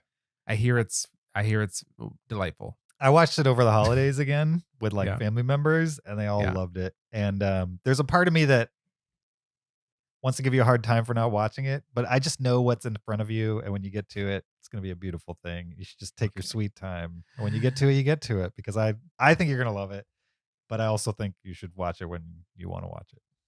Sure. My number 4 is I wanted to complete the They Shoot Pictures, Don't They top 200. At the time, I only had 8 left. I did not complete it, but I only have 5 left now. Oh, so you got a little closer. Yeah. Nice. And then my last resolution that I resolved to do is to complete the Sight and Sounds Critic Top 150 and the Combined List Top 150. I only had 9 movies, and I did not do this one as well, but now I only have 5 movies. Oh, a little closer. You're getting A there. closer. Nice. I mean, if you kept those to next year and kept the same pace, you might be able to do it in another year. Might. Yeah. Could see it. Kyle? I had 3 resolutions last year. Okay. One of them is a kind of carryover from the previous year. In 2020, I made the resolution to watch the top 12 highest rated movies on my watch list, one a month. Mm-hmm. I got through half of that, and I blamed COVID for that because I was going strong, and then the world shut down, and I didn't want to watch, long foreign black and white movies during, March and April of 2020. Sure. So in 2021, I said I'm going to do that again. I took the newest top 12 highest rated movies on my watch list, and I watched 3 of those. All right. So I got through Ordet, To Be or Not to Be, and the Workmeister Harmonies. Ordet and To Be or Not to Be, I watched in January of 2021. Workmeister Harmonies, I watched in June of 2021, and then I just gave up on that list. So I think I'm not going to make that resolution anymore. I think I'm not committed to doing that. I made the resolution to watch 1 movie in a movie theater because, again, it was 2020. We didn't know what 2021 was going to bring. I succeeded at that one. I actually watched 10 movies in the theater. They are F9, Black Widow, French Dispatch, Old, The Green Knight, Shang-Chi, Dune, No Time to Die, Eternals, and Spider-Man Dash-Man, No Way Home. And then my third one, and this doesn't really have like a metric, it's just to watch more movies from the end of my watch list. So not always to go to my watch list and watch like what's the most recent one I added, but what's the one that's been on there for 5 years. And I've gotten better at that. And having the Netflix DVD in the mail service has helped a lot with that. I'm still the guy in those conversations where people are like, remember when Netflix had DVDs? And I go, they still do. And everyone looks at me like I'm a weirdo. But I like my DVDs in the mail. Or in this case, it's mostly Blu-rays. So yeah, going to keep that subscription going. When you order a movie from Netflix, do you specify Blu-ray versus DVD, or do they just send you what they have? I prefer Blu-ray if they have it. So you can actually specify. You can specify, yeah. They don't do 4Ks? Not yet, no. I don't think they're ever going to do it if they're not doing it by now. Probably not. And I would rather they not raise the price to support 4Ks. It's already expensive enough as it is. So they should just do it. What does it cost? People who are still ordering those Blu-rays, I mean. Yeah. What does it cost? It's like $10 a month. It's not too So bad. it's not, it's not cheap over the year, but Sure. Yeah. All right. It's time to make some movie resolutions for this year. I made 3, same as last year. My first one is to watch more movies in 2022 than I did in 2021. So if you look at my movie watching over the last 3 years, basically since I quit my job and went freelance, my movie watching has slowly gone down from year to year. So my goal is to simply watch more movies this year than I did in 2021. Just to remind you, I watched 184 in 2021. As long as I watch 185 in 2022, I've met this. Doesn't have to be 2021 or 2022 movies. It could be any movie as long as it's more than 184. My second resolution, watch the 3 remaining Yorgos Lanthimos movies that I have failed 2 years in a row to watch. I'm going to try that. 3rd time's a charm, hopefully. Love it. Love it. And my number 3 is to watch at least 10 movies on 4K Blu-ray. and try to justify all those purchases in the last year plus. 10 is like just scratching the surface, but I think I should do that. Nice. So I'm If going to you try to suc- do it this year. If you succeed, I want a list next year of your rank those 10 by how good they look on 4K. Okay. Sure. Sounds good. All right. I have 3 movie resolutions as well. Okay. My first resolution, watch Paddington 2. No pressure though. Yeah. My second resolution is I want to buy a projector. I have this wall in my living room and there's nothing on the wall at all except a TV that could easily just be like moved. Mhm. And so I think it'd be fun to have movie nights and I just get a projector, put it in on my counter, and I could fill the entire wall like and have a 200-inch screen. And I think that would be cool. So I want to find a projector. Have you seen Are you those gonna new s- Samsung can projectors? They're pretty No, awesome. I will haven't. send you a link. They just came out with them, and Okay. you wouldn't even have to put it on your coffee table. You could put it on your TV stand, and it's like a short throw projector. Gotcha. It'll like throw it straight up and also fix all the aspects in the same process. Cool. It's awesome. And it's battery powered like a cell phone. So you can take it camping. Yeah. And That'd be it's cool. a Chromecast. So you could just cast from your phone to the can projector out while you're camping. So anyway, Nice. I'll send you a link. James, you camp much differently than I do. Just saying, you could just project in the top of the tent or whatever, wherever you want to be. For sure. And my number 3, I haven't put much thought into this, but I want to make a video essay. Oh, for I release. don't know what I don't know what it would be about yet, but Okay. I think that would be fun to create a video essay, put it on YouTube. Sure. If you wanted to work on that together, I'm available. All right. Hopefully it can make the list of your top 10 favorite YouTube videos next year. Maybe. Hopefully. All right. Kyle, your movie Yeah. resolutions. I have 2 movie resolutions. Okay. So last year, I resolved to watch 1 movie in the theater, Mm-hmm. and I did it. I want to watch 12 in the theater this year. Which is more than you watched this year, right? Yeah, this year I watched 10, or in 2021 I watched 10. I'm gonna resolve to watch 12. 2021 is not going great for movie theaters so far, but Mhm. maybe it'll pick up as we go along into the farther in the year. Sure. And then I also came to realize this year that Ethan Hawke is one of my favorite actors. He's not someone I seek out, but every time I watch him in a movie, I'm really impressed with him. Mm-hmm. So I looked at my watch list. I already had 5 Ethan Hawke movies on my watch list. I added another 3 just from based on like other people's ratings. So I now have 8 Ethan Hawke movies on my watch list, and I want to get through all 8 of those this year. Okay. What are they? They are First Reformed. You've never seen First Reformed? I've never seen First Reformed. Oh, you got a good one I in front know. of you. Before the Devil Knows You're Dead with Philip Seymour Hoffman. Also good. The Northman, which is actually a 2022 movie, which will come up in later lists. Great Expectations. The who's that director? Joe Wright. No. Baz He did Luhrmann? Children of Men. Come on, I can't think of the Oh. guy's name. Pedro something. I don't Nope. I don't No, remember. Joe Wright. No, Children of Men. Zach. Children of Men. Alejandro. No, not Alejandro Inarritu. I can't believe we cannot think of this guy's name. The Gravity guy. The Gravity guy. This is so stupid. I don't remember his name. Alfonso. Alfonso Cuarón. Cuarón. Thank you. This is actually, Zach, his lowest rated movie I have not seen is Great Expectations. So, I liked Great Expectations a lot. I mean, if this is the worst, I haven't seen it yet, but if this is his worst, then I'm okay It's with that. not bad.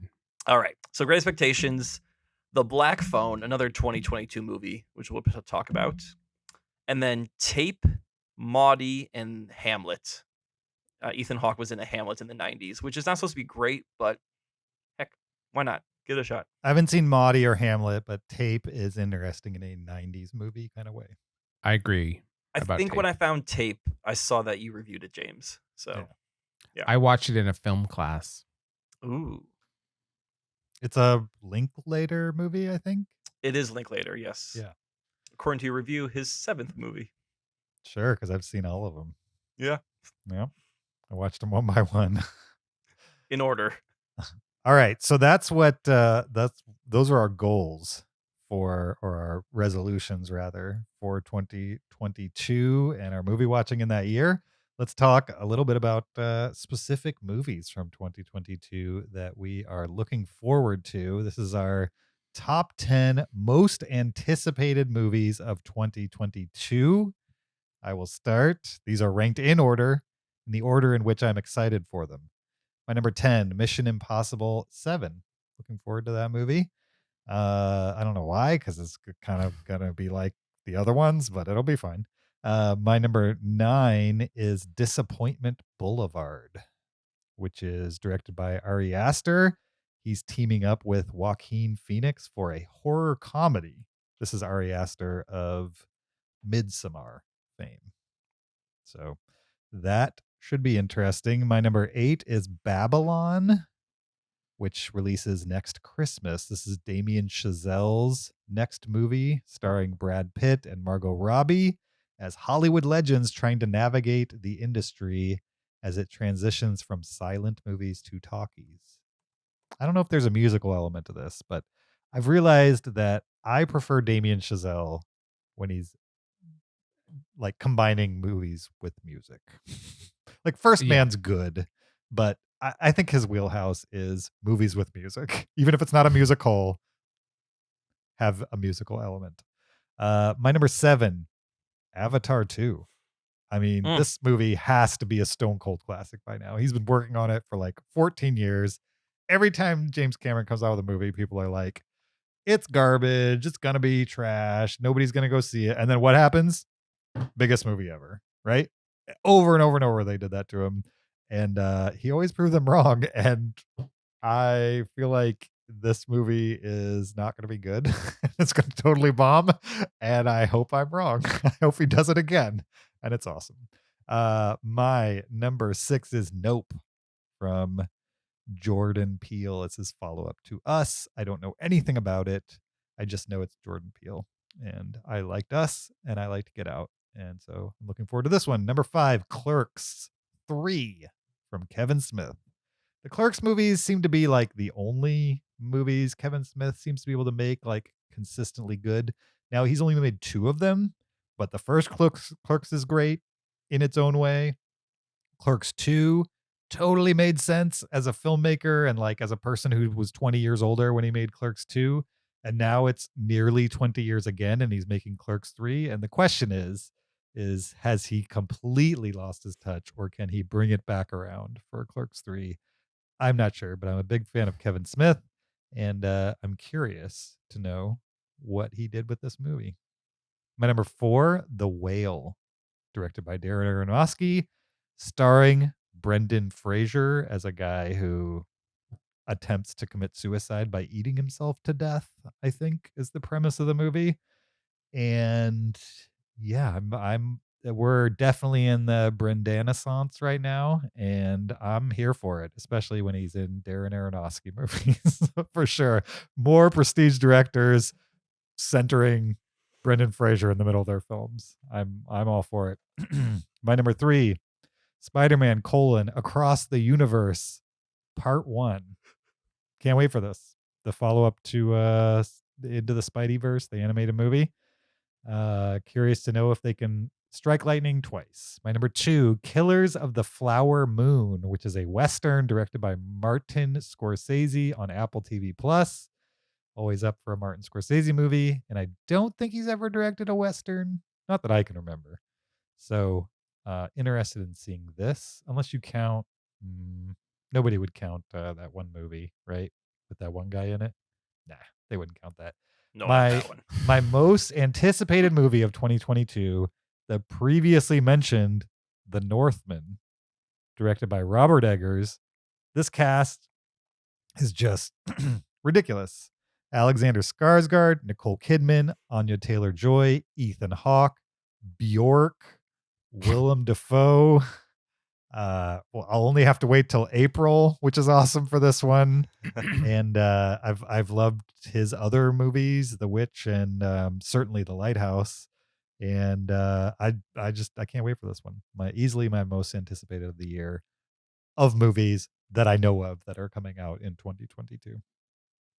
Nice. What did you have, Zach? Okay, well, first, before I say that, my list of my most anticipated movies of 2021, I split them into 3 categories. Ones that I liked, didn't like, and I'm still waiting for. Okay. So on my list that I had on my list that I saw and I liked, Dune, The Green Knight, No Time to Die, Luca, and The Last Duel. Those are movies I anticipated, and for good reason. Nice. Movies I didn't like, The Matrix 4. That's what I called it. I had that high on my list too, and it was not good. Yeah. And then I'm still waiting for The Batman, Top Gun Maverick, and Babylon. So all 3 of those I was expecting last year. Didn't happen. Okay, so my top 10 most anticipated movies of 2022. Number 10, Dune Part 2. I don't think that comes out that- next year. I think it's 2023. I'm anticipating it. Well, you're going to be disappointed. It'll be a long I'm year pretty for sure. They haven't even started on it. Let the anticipation begin. Number 9, Spider-Man Across the Spider-Verse. And number 8, Indiana Jones 5. Because I'm a glutton for punishment. Right. Number 7, Guardians of the Galaxy Volume 3. Number 6, Babylon. It's going to be great. Hopefully. Number 5, Super Mario Brothers, the movie from the Lonely Island. That's right. I forgot they're involved. I mean, that makes me interested in it more than without them involved, for sure. Yes. Number 4, Mission Impossible 7, because Mission Impossible movies are awesome. Number 3, Elvis. This is an Elvis biopic. And I think it's going to be awesome because, first of all, how come we've never had an Elvis biopic? Second of all, directed by Boz. Name 7. You gotta be dead for a biopic to be made about you.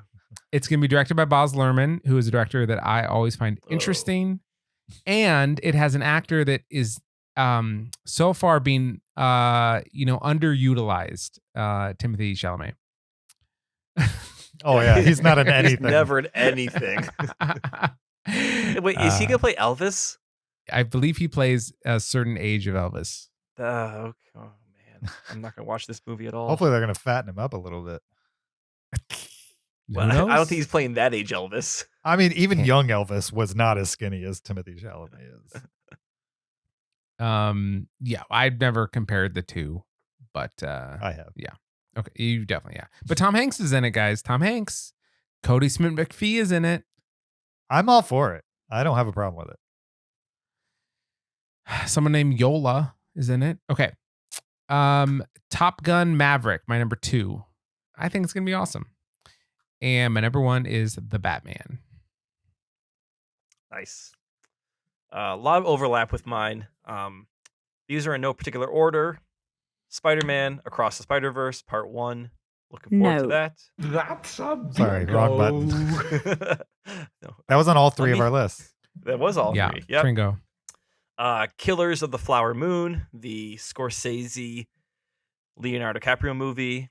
The Black Phone, previously mentioned Ethan Hawke movie. I believe it's a horror film, maybe horror, supernatural, something. Mm-hmm. Mission Impossible 7. Looking forward to that one. That's a bingo.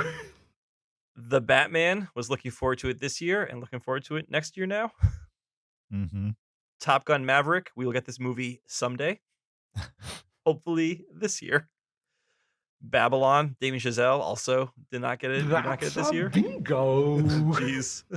All right. Thankfully, this will not. You can just let that finger rest for a while. I'm only doing the ones that were on all 3 of our lists. So. Bullet Train. This is directed by David Lech of the John Wick movies, and it's about 5 assassins on a train. Looking forward to that one. Everything, Everywhere, All at Once. Mm-hmm. This is a Michelle Yeoh martial arts movie directed by the Daniels, who did Swiss Army Man.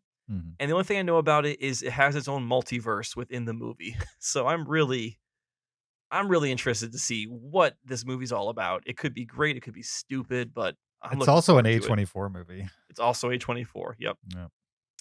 And then The Northman, also previously mentioned, Robert Eggers, stacked cast. It's going to be Viking themed. I hope it's going to be awesome. Yeah, I mean, with The Northman, I think it. I don't know what to expect because The Witch is like, oh, it's a horror movie about witches, and then you're watching it, and you're like, yeah, but there's like 8 more layers to this. That just this description doesn't match. The Lighthouse is the same way. Like you read the plot description, that's what the movie's about, but that's not what the movie is. Mm-hmm. And so I'm assuming The Northman, what we know about it, is just scratching the surface as far as what it actually turns out to be. So I would hope so. Yeah. All right. Other notable movies coming out in 2022. I need you guys to give me hot takes on these as I go. All right. Okay. Horror movies to be released in 2022. Scream, the reboot. Nope. Are we into this? No? I don't care, but I think it might actually be good. Okay.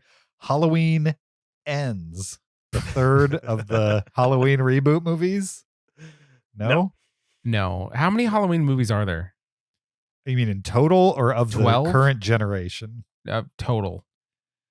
Probably 12, 13, something like that. Yeah. Yeah. We got a real Fast and Furious situation on our hands here. Oh, let's not even compare. Except the Halloween movies like reboots. Fast and Furious just keeps going. It doesn't It's the matter. same timeline. Yeah, it's the same timeline. Dead or Somehow. alive, you in these movies. Texas Chainsaw Massacre, the third reboot, I believe, on this one. I've never No? seen that. I've never seen the original. You could the original is interesting in like a super low budget 60s, early 70s kind of way, but the one to watch is the Jessica Biel reboot from the early 2000s. That's actually a decent movie, I would say. I've seen parts of that. I think whoever I was watching with was like, nope, we're not watching anymore. It's good. Is that movie based off the same real serial killer as Silence of the Lambs? It's not based on a real serial killer. I think it is. No, Texas Chainsaw Massacre is based on a true story, very roughly. Okay. Yeah, there's a lot of license to the based on true events aspect of that movie. Yes, for sure. We're getting a new Salem's Lot adaptation of the Stephen Never King heard of it. novel. No. Jeepers Creepers: Reborn. What? That was a crappy movie in college. Why are we still making those? I mean, they made like 4 or 5 of them, and now they're rebooting the series. They were all crappy. Was that Paul Dano in the original one? I don't think so. I think he was too young when Jeepers Creepers came out. I think Paul Dano was in Jeepers Creepers in like 2000, whatever. I don't know. Maybe the worst name for a horror movie. You Won't Be Alone, which is an A24 horror movie starring what's her name? The main actor from Lamb. Oh my goodness. She has a European name. I'm forgetting it. Yeah, she's the girl with the dragon tattoo. Right. It's not the girl Rooney with the Mara. dragon. No. But the other one. Mm-hmm. Naomi Rapace. Naomi Rapace or something like that. Naomi Rapace. Naomi Rapace. Yeah. I had to get there. Sure. I'm interested just because it's her and it's A24. That's why I'm interested. It could be another Lamb situation on our hands here. Sure. I remain uninterested.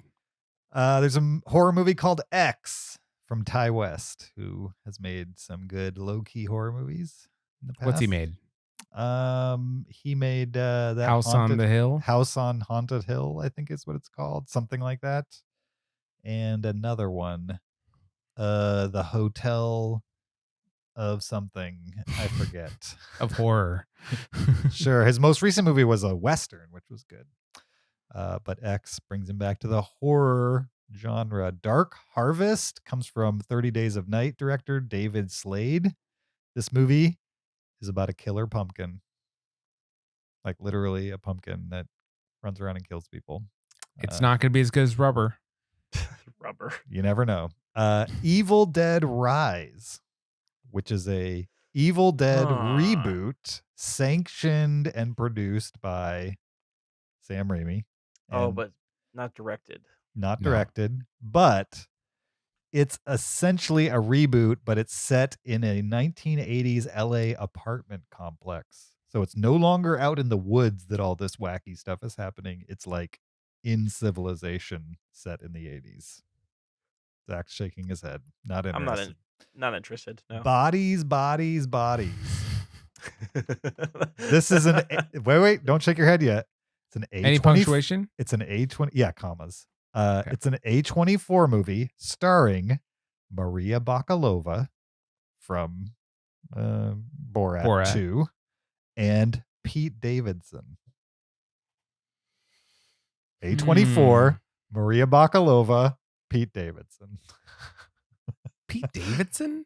These are like three things you would not put together in What's the the same plot? movie, What's right? the plot? I don't know. There's bodies. I There's don't know. bodies. It's maybe James' best named I'd movie see it. now. I'd see that. Okay. And the last horror of note is Crimes of the Future, which is David Cronenberg himself returning to the genre. I think it's some kind of like time travel horror movie. I'm Crimes of the interested. Future. Who's in it? Who's in it? Don't know. I'm into that. All right. Yeah. Superhero movies we're going to get this year. Morbius, the living vampire, got delayed to later in the year. No, gonna see thank that. you. Nope. All right. Zach's out. The Batman, you guys had that on your anticipated list. So Thor, Love and Thunder in July. Yep. Which is Yeah, the new great. Taika Waititi Thor movie. Do you think this will be goofy Thor or serious Thor? It's going to be Taika Waititi Thor. So goofy. Goofy Thor. Yeah. Black Adam, starring The Rock. The Rock in his first superhero movie. Yeah, bring it on. I don't. I think it's R-rated too. I just know nothing and care nothing about Black Adam. So it'll be interesting to see if they can make me care. The Flash in November, the long-awaited DC movie based on the. I mean, Zach, you loved Justice League. I don't know how much of the Flash is in that, but like, I thought He's you in were it a all in lot. on DC at this point. Yeah, I just don't like that actor. Have they replaced the actor? No, Or is it the same actor? I don't Same like guy. him. He is not. He doesn't have the. He's not made of the right stuff. he's like the main thing I liked about the Whedon cut of Cool. Evidently, I just don't like that actor. Is he Flash to you? I don't know. I don't care about Flash, so I couldn't tell you. I what just was picture and was someone not. faster. Oh my gosh, is he really world You're not class? convinced by his running. At least pick someone that could run faster. Can he run between his own legs? That's really what I want to see. I'd be shocked if this one happened because I haven't heard that they've even started filming. But supposedly in this year are getting Black Panther: Wakanda Forever. Oh, they're filming. Are Yeah. they filming? Yeah. Officially? Well, so the issue was they were filming. I think they're filming in London or something. Letitia Wright is not vaccinated, Mm-hmm. I know. so there was an issue with trying to go to wherever they needed to film because she wasn't vaccinated and she needed to be vaccinated to get in, and Yeah. wasn't going to. And she came out. She seems to be an anti-vaxxer, but says she isn't. But I don't know. So but also refused to get vaccinated. But But also they're filming again. refuses. They're filming again now. yes, so they are filming it, but I'm not sure what the current status of the movie is. All right, and the final one I noted was Aquaman and the Lost Kingdom, the next Aquaman movie. I have negative interest in this film. Did you watch the first one? I don't remember. I did. Yes. Did we watch it for the podcast? Yeah. And I was just so underwhelmed. People talking underwater while they're just Mhm. kind of floating there is so uninteresting to me. Why? I mean, just you like think I hate it. So it's people specifically. I'm fine with animals talking to each other underwater. Finding Nemo, great, love it. Yeah. What if like they did Lion King underwater? Would that bother you? Yeah. Again, animals, totally fine. What about Little Mermaid? Oh, that's kind Yeah, of like people. No. Again, I was fine with it when it's Flounder and Ariel talking. As soon as it's King Triton and Ariel, it's like, What? lose it. What are you Lose talking it. about? lose it. No, they are half fish. Anyways, if it's full people, I'm not into it. That's weird. Like with legs dangling, no, thank you. Oh, it's the dangling legs part? It's not natural to like just float in place. They don't do anything to propel themselves up. They just float there. Oh, It's like, weird. You want more treading of water? Yes. Like he wants all the conversations. Well, to make you seasick. No, because what it does is it just appears so fake. It's like, you know how every scene you've ever seen of someone falling from a building looks incredibly fake because they're not actually going to throw the person off the building? It's the same weird, uncanny valley. Don't tell 6-year-old you that. I know, right? I thought they really throw people off a building. Yeah. All right, animated movies coming out this year. Madagascar 4. We're continuing I mean, that series. Probably gonna see it because of my son. I've never seen a Madagascar movie. The first one is absolutely watchable. Yeah, first one's fun. And then they, less return from I there. don't like the art style. The third one is kind of crazy in like give an animator too much sugar kind of way. Like it's overwhelming, but there's just so much going on in the third one that it's kind of fun to watch, just to be amazed by the stimuli overload of it. You remember it far more than I do, Kyle. I don't even remember the first one. I just remember it feeling fresh. And then the other two, I was like, this is less. Oh, the third one's like an acid trip. Interesting. Yeah. Speaking of acid trips, Minions 2 comes out this year. They're only on 2? They're only on 2. Yeah. Wow. Just coming out with Minions 2. Hotel Transylvania : Transformania. Zach, you got to start caring about these. You have kids. It's gonna start catching up to you.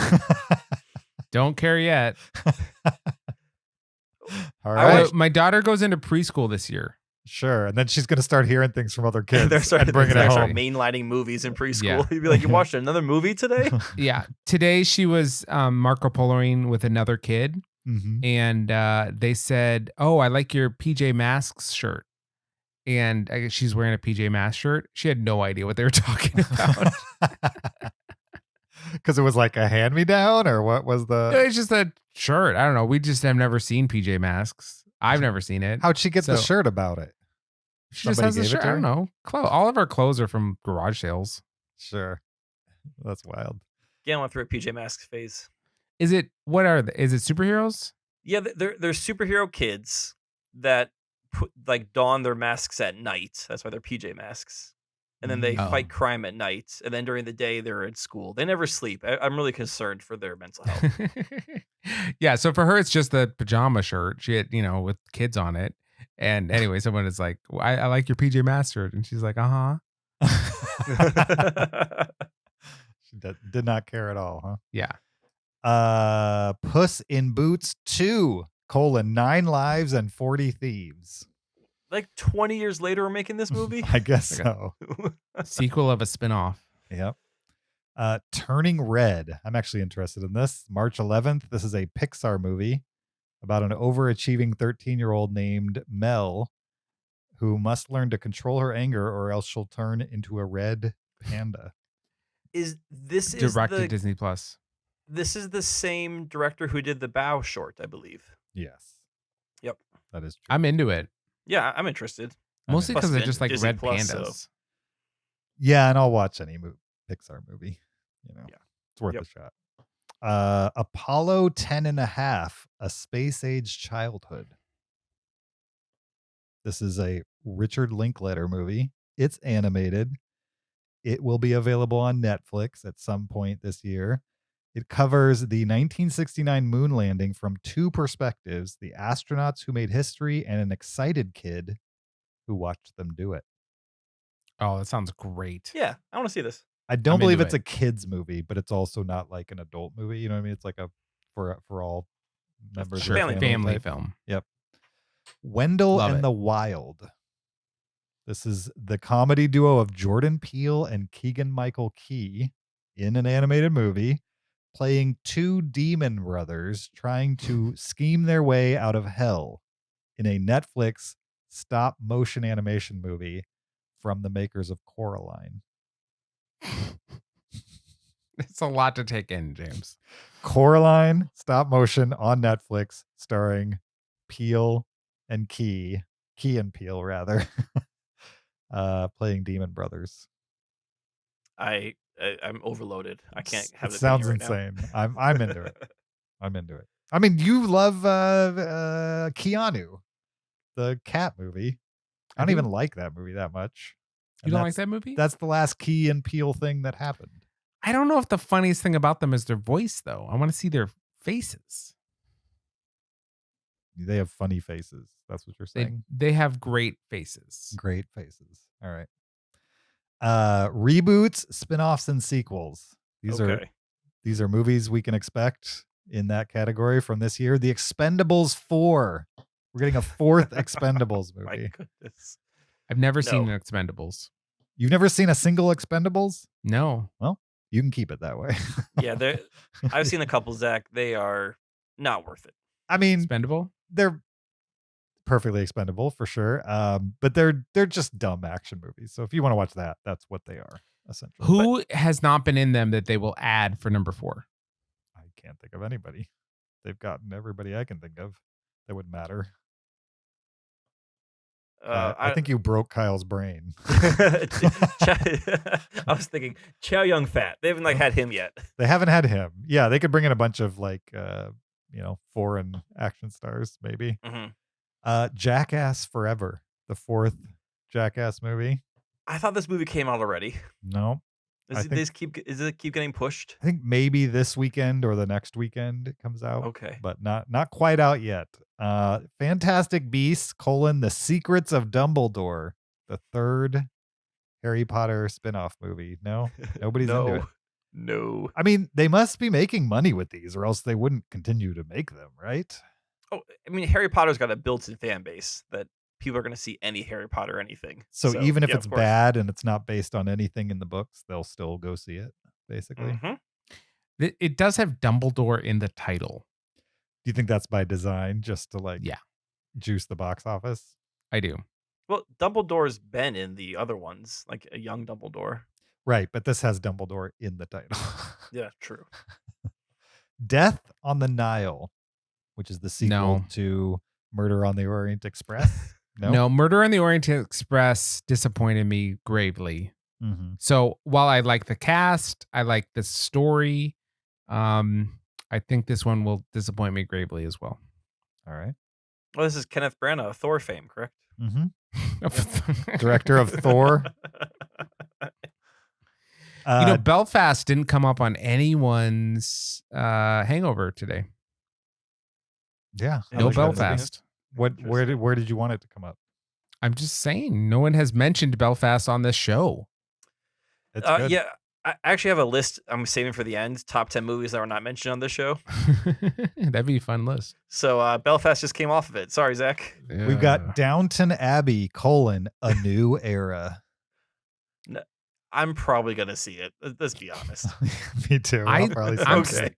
I'm still meaning to see the first movie. I want to see the first movie. So don't you have to see the last season before that or something like that? Yes.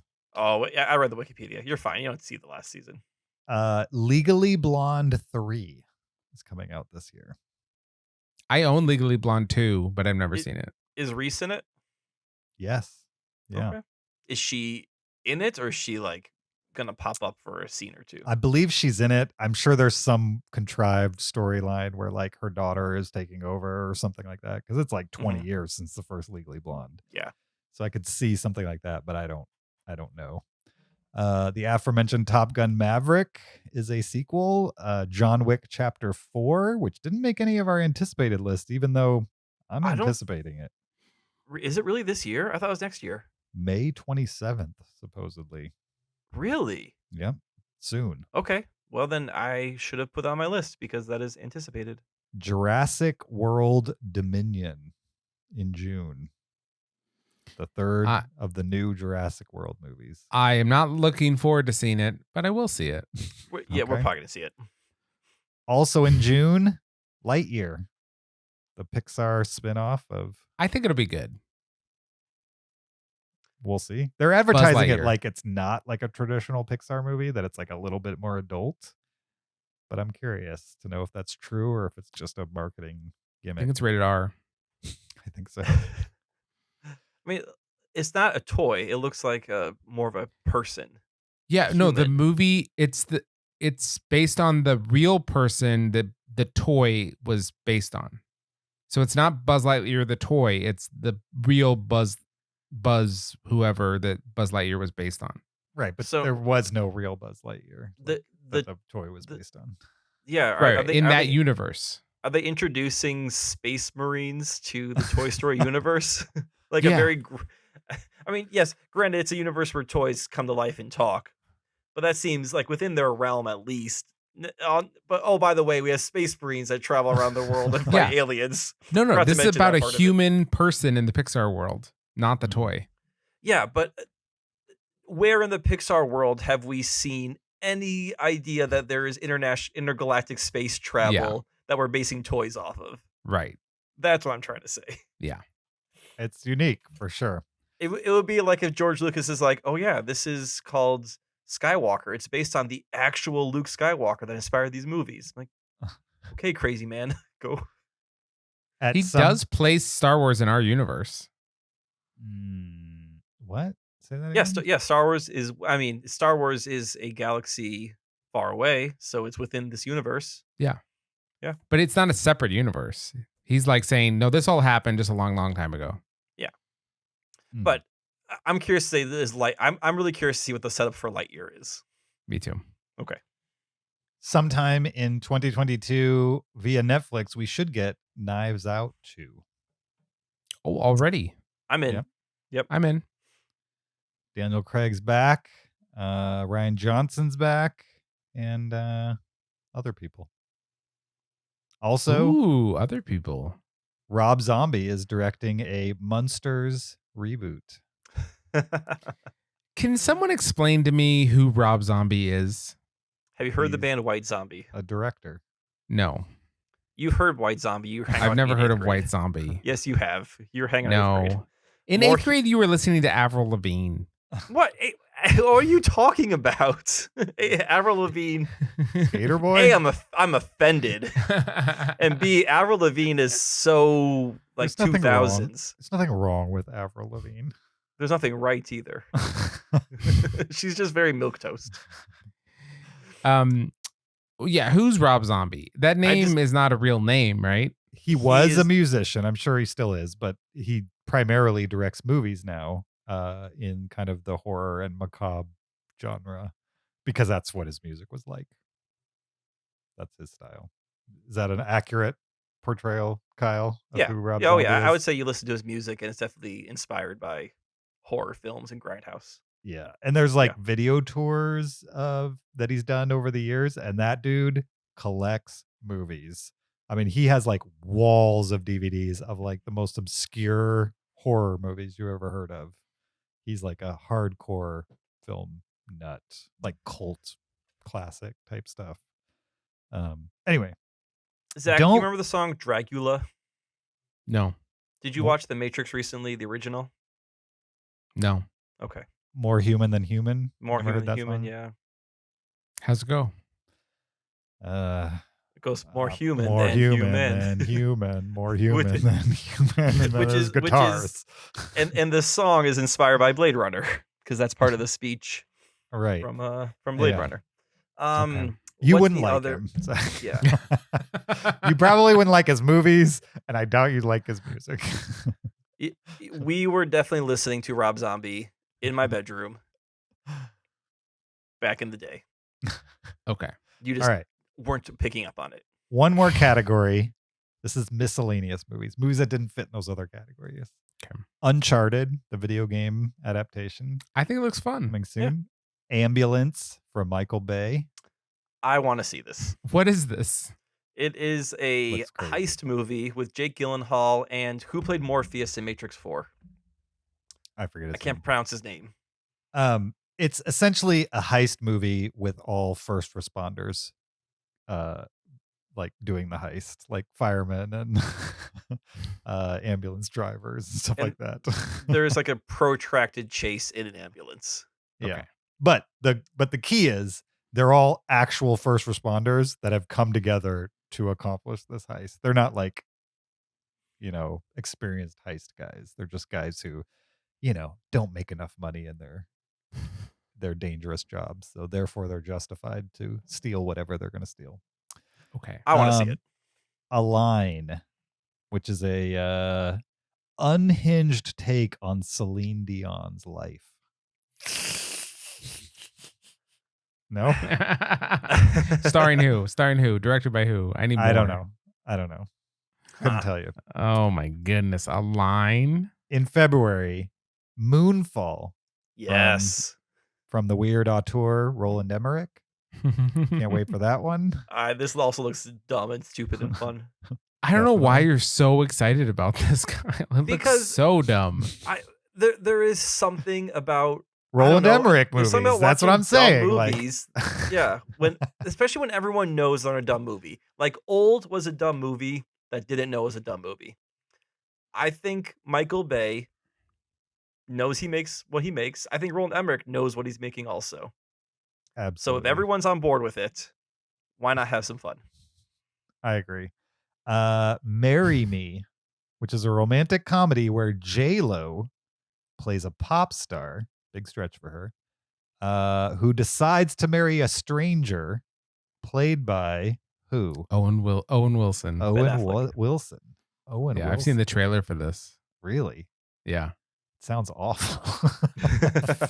Yeah, it looks pretty bad. And it's going to try to have like a heart to it. Mm-hmm. No? She's Maybe it basically will. like she's going to get married in a live concert and the guy leaves her at the altar and so she says, "Well, I'm dressed up. I'm going to marry somebody." And she just points to Owen Wilson out of the crowd and says, "You come up here." I saw the trailer for this next movie called The Lost City, which stars Sandra Bullock and Channing Tatum. And I really hope this trailer is not false advertising because it gave me big time like Miss Congeniality Bedazzled vibes. And I'm hoping it falls in nicely within those types of movies because I haven't seen one like that in quite a while. It's the one where Sandra Bullock is an author and Channing Tatum is the guy who like poses on all of her romance novel covers. And then she okay. gets kidnapped in real life. And even though he's just a muscular model, he decides he's going to go save her, even though he has no real athletic skills. He's just a buff dude, basically. Gotcha. Okay. The Unbearable Weight of Massive Talent, which is the 2022 Nick Cage movie where Nick Cage is not doing Nick Cage, his typical thing. Like, Isn't he playing himself? He's playing himself. Yeah. Yep. He's playing himself, and it's supposedly good. Elvis, which was mentioned by Zach. Bullet Train, which is Brad Pitt on a bullet train in an action thriller. I didn't know he was in that. Yeah. I was just directed by the director. He's in that. Bros. You guys know Billy on the Street? Billy Yeah. Eichner? Have you guys Yep. seen I like him. He is the writer and star of this romantic comedy about two men who kinda sort of fall in love. Well, do they or not? Supposedly it's good. It's played at festivals. Beast, which is a solo film where Idris Elba tries to survive in a wilderness against a lion. That sounds awesome. Inject that into my veins. Wait, so that sounds cool, but not the moon falling? Correct. The moon falling looks so dumb. There's pictures of the moon and it's like really close to the earth. And I think it's an alien movie. Why is it an alien movie? Can't just the moon fall into the earth? It has to be an alien movie.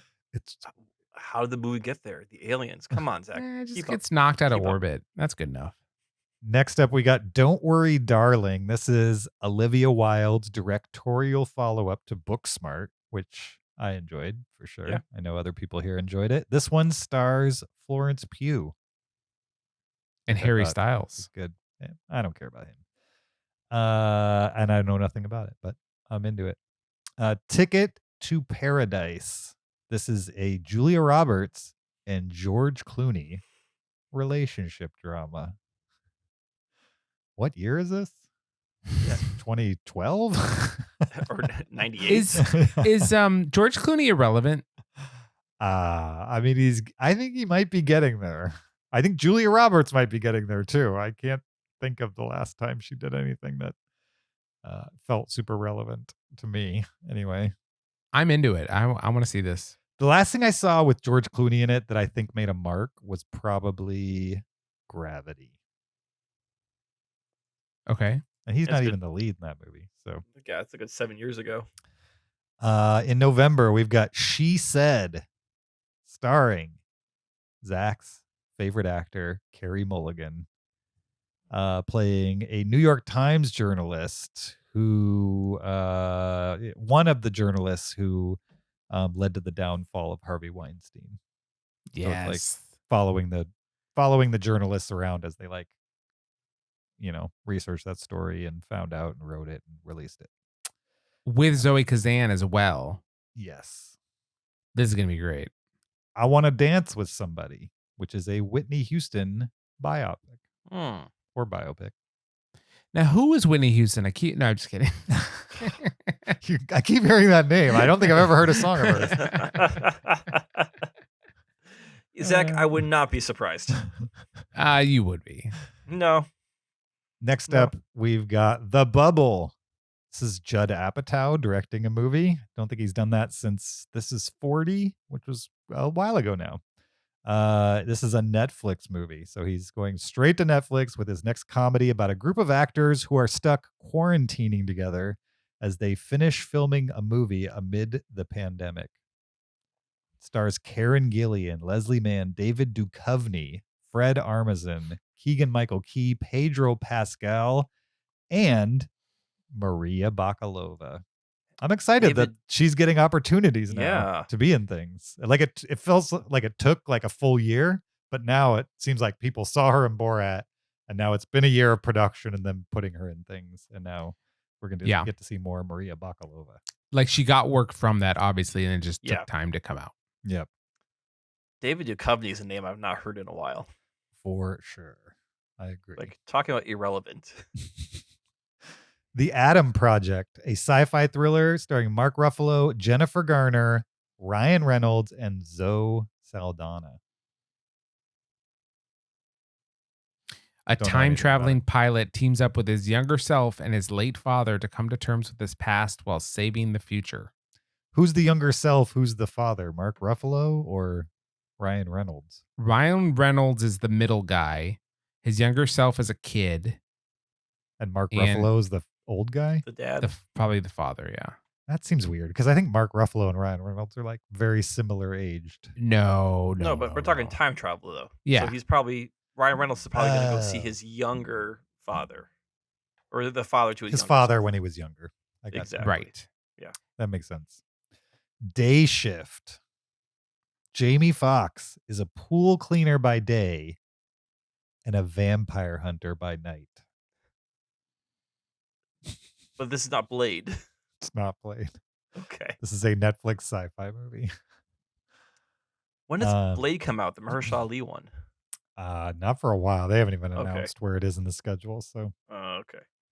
Escape from Spiderhead. This stars Chris Hemsworth. It's a sci-fi movie on Netflix. It's an adaptation of George Saunders' 2010 New Yorker article. So it's based on a New Yorker article. About what? It's a sci-fi movie. I don't know. I didn't write that part down. The Gray Man. Just checked out. We're almost there. We're almost at the end. The Gray Man. This is Ryan Gosling's first film in 3 years. I didn't even realize he was gone. We haven't seen him in 3 years. So irrelevant. By the Russo brothers. Yep. This casts him as a CIA operative who is on the run from a former CIA agent, played by Chris Evans. I'm into it, man. I want to see that right now. Then we've got Kimmy, about an autobiographical tech worker played by Zoe Kravitz, who witnesses a violent murder and is forced to face her fear of leaving her home amid the COVID-19 pandemic. Oh, I don't know. I don't want more COVID-19 movies. This is a Steven Soderbergh movie on HBO Max. I mean, Steven Soderbergh worked for us this year, right, Kyle? I mean, he had that movie. No Sudden Move. No Sudden Move. I mean, yeah, but it wasn't about COVID though. I agree, but Steven Soderbergh can still make a movie that charts. You know, Yes. you never know. All right, the pale, like some of the best 9/11 movies are like the 25th Hour, where like it's not about the pandemic; it's just like a backdrop. I think what Lockdown did wrong is like it was too, like everything revolved around the fact that COVID was happening during it. And so hopefully these movies are more 25th Hour type of stuff. The Pale Blue Eye, directed by Scott Cooper, whose last movie was Hostiles, which I liked a lot. This one has Christian Bale in it, who was also in Hostiles. It's a gothic thriller about a series of murders that took place at West Point, the college, in 1830. I think of I'm every intrigued. movie you've said, this is the one I want to see the least. The Really? least. But Yes. what? Because of Hostiles, right? I 'Cause was hated it? Hostiles. Right. So the fact that he's re-teaming up means it makes me feel like it's going to be like Hostiles. Mhm. And then you say it's an American gothic horror from Edgar Allan Poe or I something. said I'm gothic just, thriller.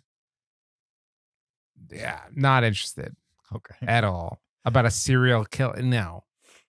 This is my anti-movie. And the final movie of note is Wendell and Wild. This is another. Oh, I already said this one. This is the animated movie. Forget it. That was the end of it. Okay.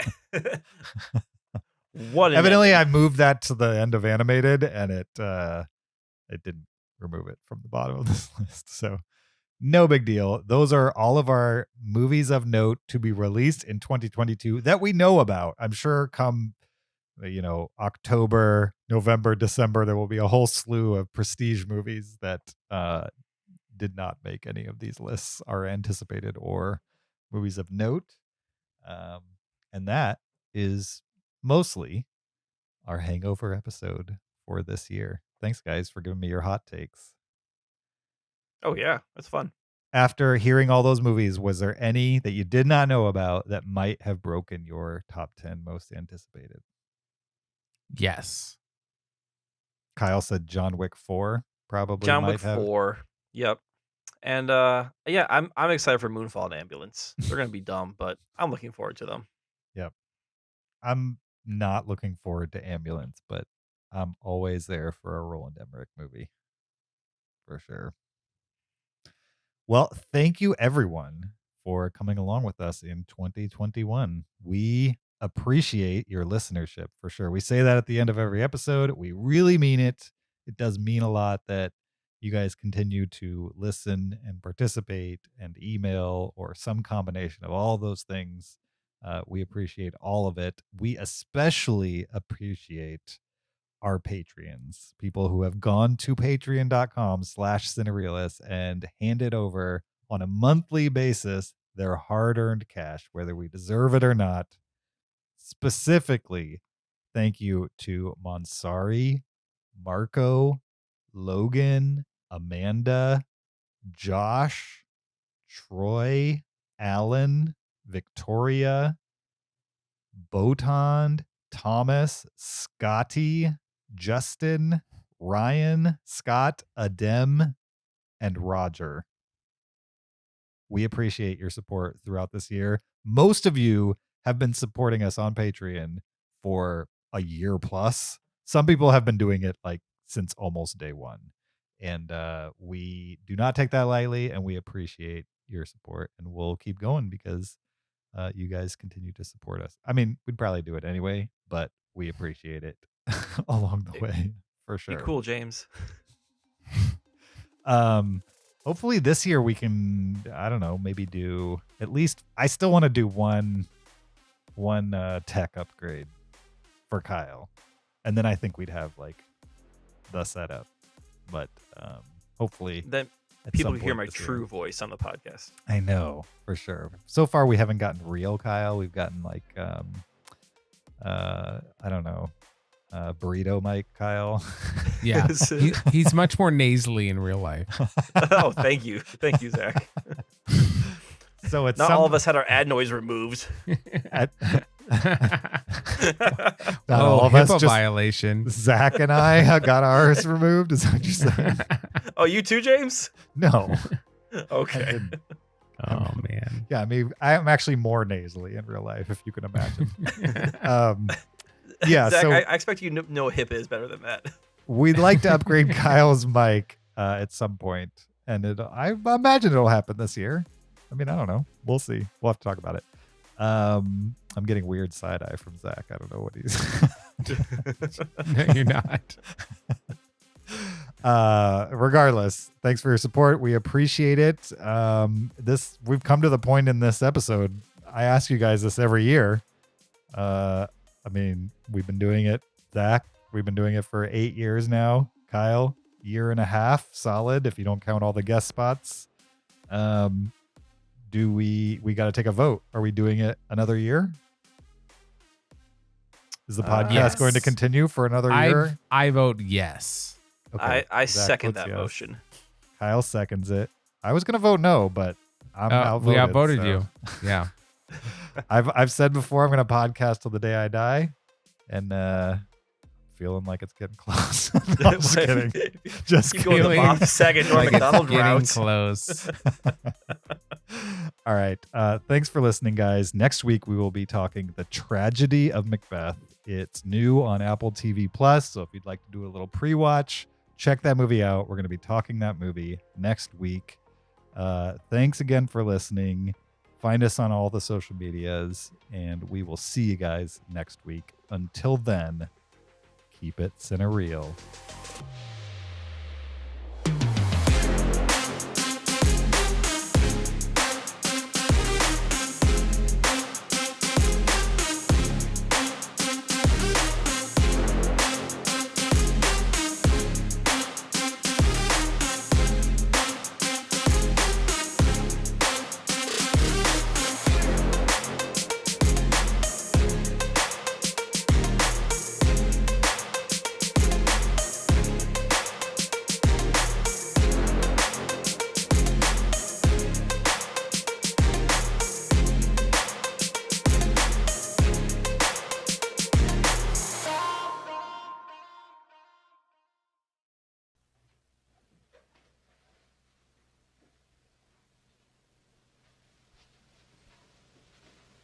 You're still here?